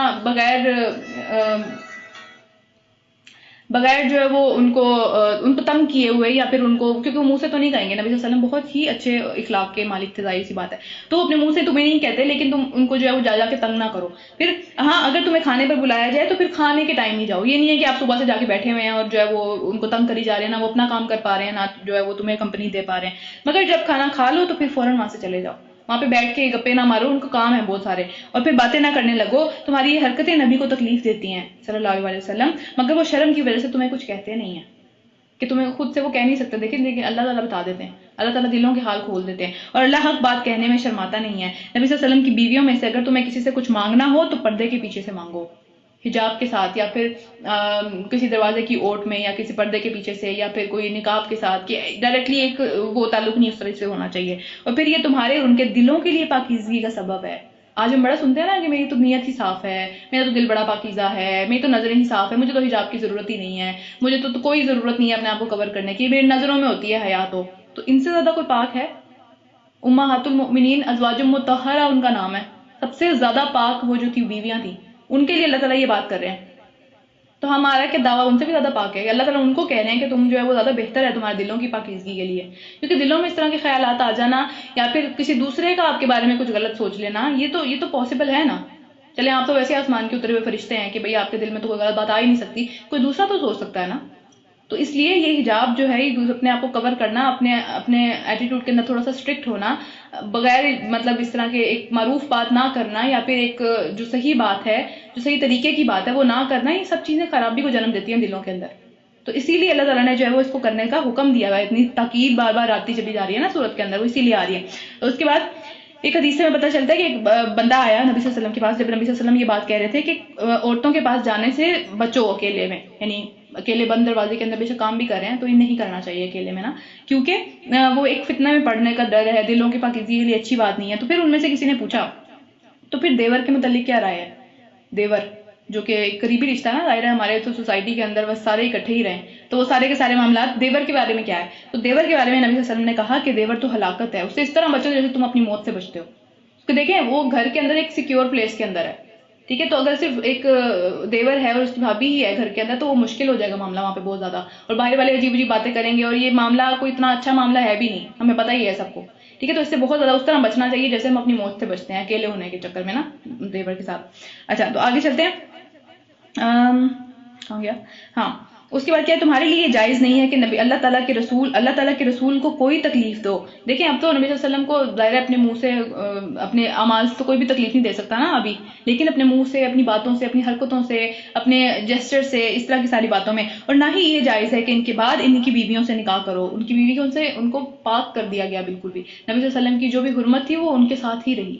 ان کی بیویوں نے کبھی کسی سے اس کے بعد نکاح نہیں کیا. اور اس کے بعد یہ اللہ کے نزدیک بہت بڑا گناہ ہے. تم خواہ کوئی بات ظاہر کرو یا چھپاؤ، اللہ تعالیٰ کو اس بات کا علم ہے، پورا پورا پتہ ہے. ازواج نبی کے لیے اس بات میں کوئی مذائقہ نہیں ہے، کوئی بات نہیں ہے کہ ان کے باپ، ان کے بیٹے، ان کے بھائی، ان کے بھتیجے، یہ صرف ان کے لیے معاملات نہیں ہیں، ہمارے لیے بھی ہیں، ٹھیک ہے. تو یہ بات یہ نہیں سوچنی کہ صرف ان کے لیے تھا. آج کل بہت لوگ یہ بات کرتے ہیں کہ وہ پردے کا حکم صرف نبی کی بیویوں کے لیے تھا، ہمارے لیے نہیں ہے. تو یہ بات یہ ایسی نہیں ہے یہ بات. اس کے بعد ان کے بھائی، ان کے بھتیجے، ان کے بھانجے، ان کے میل جول کی ساری عورتیں، اور ان کے گھروں میں جو کہ کام کرنے والی ہیں یا پھر والے ہیں جو کہ مطلب صحیح والے خادم ہیں. تو پھر اے عورتوں، ان کے بارے میں جو ہے وہ ان سے جو ہے وہ میل جول رکھا جا سکتا ہے صحیح طریقے سے. اور اے عورتوں، تمہیں اللہ کی نافرمانی سے پرہیز کرنا چاہیے. اب یہ تو ان کی بات نہیں ہو رہی نا، یہ سب کی بات ہو رہی ہے. تو اللہ ہر چیز کے اوپر نگاہ رکھتا ہے. پھر اس کے بعد اللہ اور اس کے ملائکہ، اس کے سارے فرشتے نبی صلی اللہ علیہ وسلم کے اوپر درود بھیجتے ہیں. یعنی یہاں دیکھیں نبی صلی اللہ علیہ وسلم کی کتنی اچھی پیاری بات آ رہی ہے نا کہ اللہ بھی درود بھیجتے ہیں، اللہ تعالیٰ بھی ان کے اوپر سلامتی بھیجتے ہیں، رحمتیں بھیجتے ہیں، اور ان کے نبی، ان کے سارے فرشتے بھی بھیجتے ہیں. تو اے لوگوں جو ایمان لائے ہو، تم بھی ان کے اوپر درود و سلام بھیجو.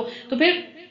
درود اور سلام یعنی درود پڑھنا اور اس طرح کے جو اذکار، ظاہر ہے ہم پہلے بھی اذکار کا ذکر کریں تو ان کے اندر درود بھی ہونا چاہیے ہمارے لیے. اور سب سے چھوٹا درود کیا ہے؟ اللہم صلی علی محمد وعلی آل محمد. یعنی ایک صحابی جو تھے وہ پریشان تھے بہت زیادہ اپنے کسی مسئلے کی وجہ سے، تو انہوں نے جو ہے وہ نبی صلی اللہ علیہ وسلم سے کہا کہ میں ایسی کیا دعا مانگوں، سمجھ نہیں آ رہا. کچھ اس طرح کا معاملہ ہوتا ہے نا کہ سمجھ ہی نہیں آتا کہ دعا کیا مانگے. تو نبی صلی اللہ علیہ وسلم نے کہا کہ تمہیں یہ درود پڑھنا چاہیے، تمہارے لیے دنیا اور آخرت دونوں کے لیے کافی ہو جائے گا، ہر چیز کے لیے کافی ہو جائے گا. اور پھر جو نہیں پڑھتا درود یا جو مطلب تنگی سے کام لیتا ہے نبی صلی اللہ علیہ وسلم کے اوپر درود پڑھنے میں، یہ بھی حدیث میں خیال ہے سب نے ہی سنی ہوگی کہ نبی صلی اللہ علیہ وسلم نے فرمایا کہ میرا ذکر کیا گیا جہاں پر، اور وہاں کوئی بندہ جو ہے وہ میرے اوپر اس نے درود نہ بھیجا، یعنی صلی اللہ علیہ وسلم نہ کہا، یا پھر اللہم صلی علی محمد وعلی آل محمد نہیں پڑھا اس نے، تو پھر وہ جنت کا ایک راستہ بھول گیا، جنت کے راستہ ہی بھول گیا، وہ اس نے مس کر دیا وہ ایگزٹ جہاں جنت کی طرف جا رہا تھا، جو اگر وہ درود بھیجنا بھول گیا. تو یہ چھوٹی سی بات نہیں ہے، یہ بڑی بات ہے. اللہ تعالیٰ اگر بھیجتے ہیں تو پھر ہمیں بھی بھیجنا چاہیے. اس کے علاوہ نبی صلی اللہ علیہ وسلم نے ہمیں بتایا کہ بھائی جو بندہ اخلاص کے ساتھ ایک دفعہ درود پڑھتا ہے، اللہ تعالیٰ اس کے اوپر 10 رحمتیں نازل کرتا ہے،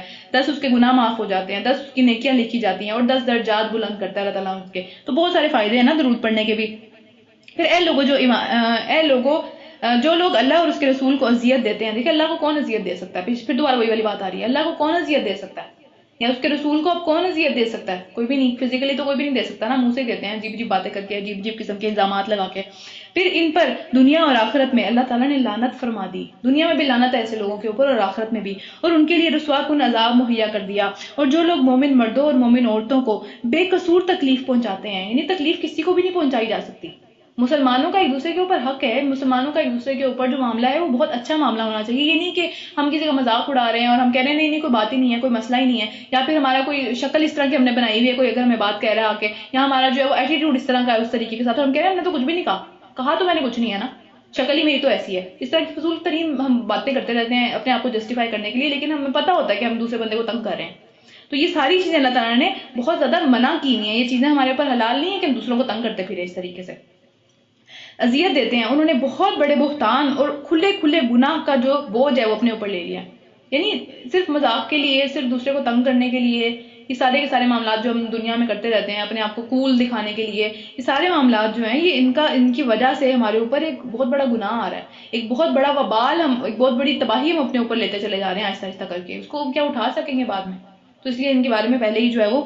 دیکھ لینا چاہیے انہیں. رکن نمبر 8، اے نبی صلی اللہ علیہ وسلم اپنی بیویوں اور بیٹیوں اور اہل ایمان کی عورتوں سے کہہ دو کہ اپنے اوپر اپنی چادروں کو پلو کی طرح لٹکا لیا کریں، اپنے آپ کو اوپر چھپا کے اپنے آپ کو باہر نکلا کریں. یہ نہیں ہے کہ جس طرح گھر میں پھرتی رہتی ہے تو اسی طرح جو ہے وہ باہر بھی پھرتی رہیں، اپنے آپ کو کور کر کے باہر نکلا کریں. اب یہاں پہ ان کی بیویاں بھی ہیں، بیٹیاں بھی ہیں، اور اہل ایمان کی ساری عورتیں بھی ہیں. سارے حکم جو ہیں وہ سب عورتوں کے لیے ہیں، یہ کوئی چوائس نہیں ہے. ٹھیک ہے، یہ بات سننے کے لیے ہماری عورتیں تیار نہیں ہیں ویسے تو، لیکن بہرحال یہ بات ایسی ہی ہے اور ہم قرآن پڑھ رہے ہیں تو اب یہ بات سامنے آنی ہی چاہیے. اس کے بعد پھر جو بھی ہے، جس کا جو بھی معاملہ ہے وہ اس کے ذمہ پہ ہے، لیکن بہرحال یہ بات ایسی ہی ہے، یہ سب کے اوپر فرض ہے، یہ چیز اس کے بارے میں پوچھا جانے والا ہے. اور پھر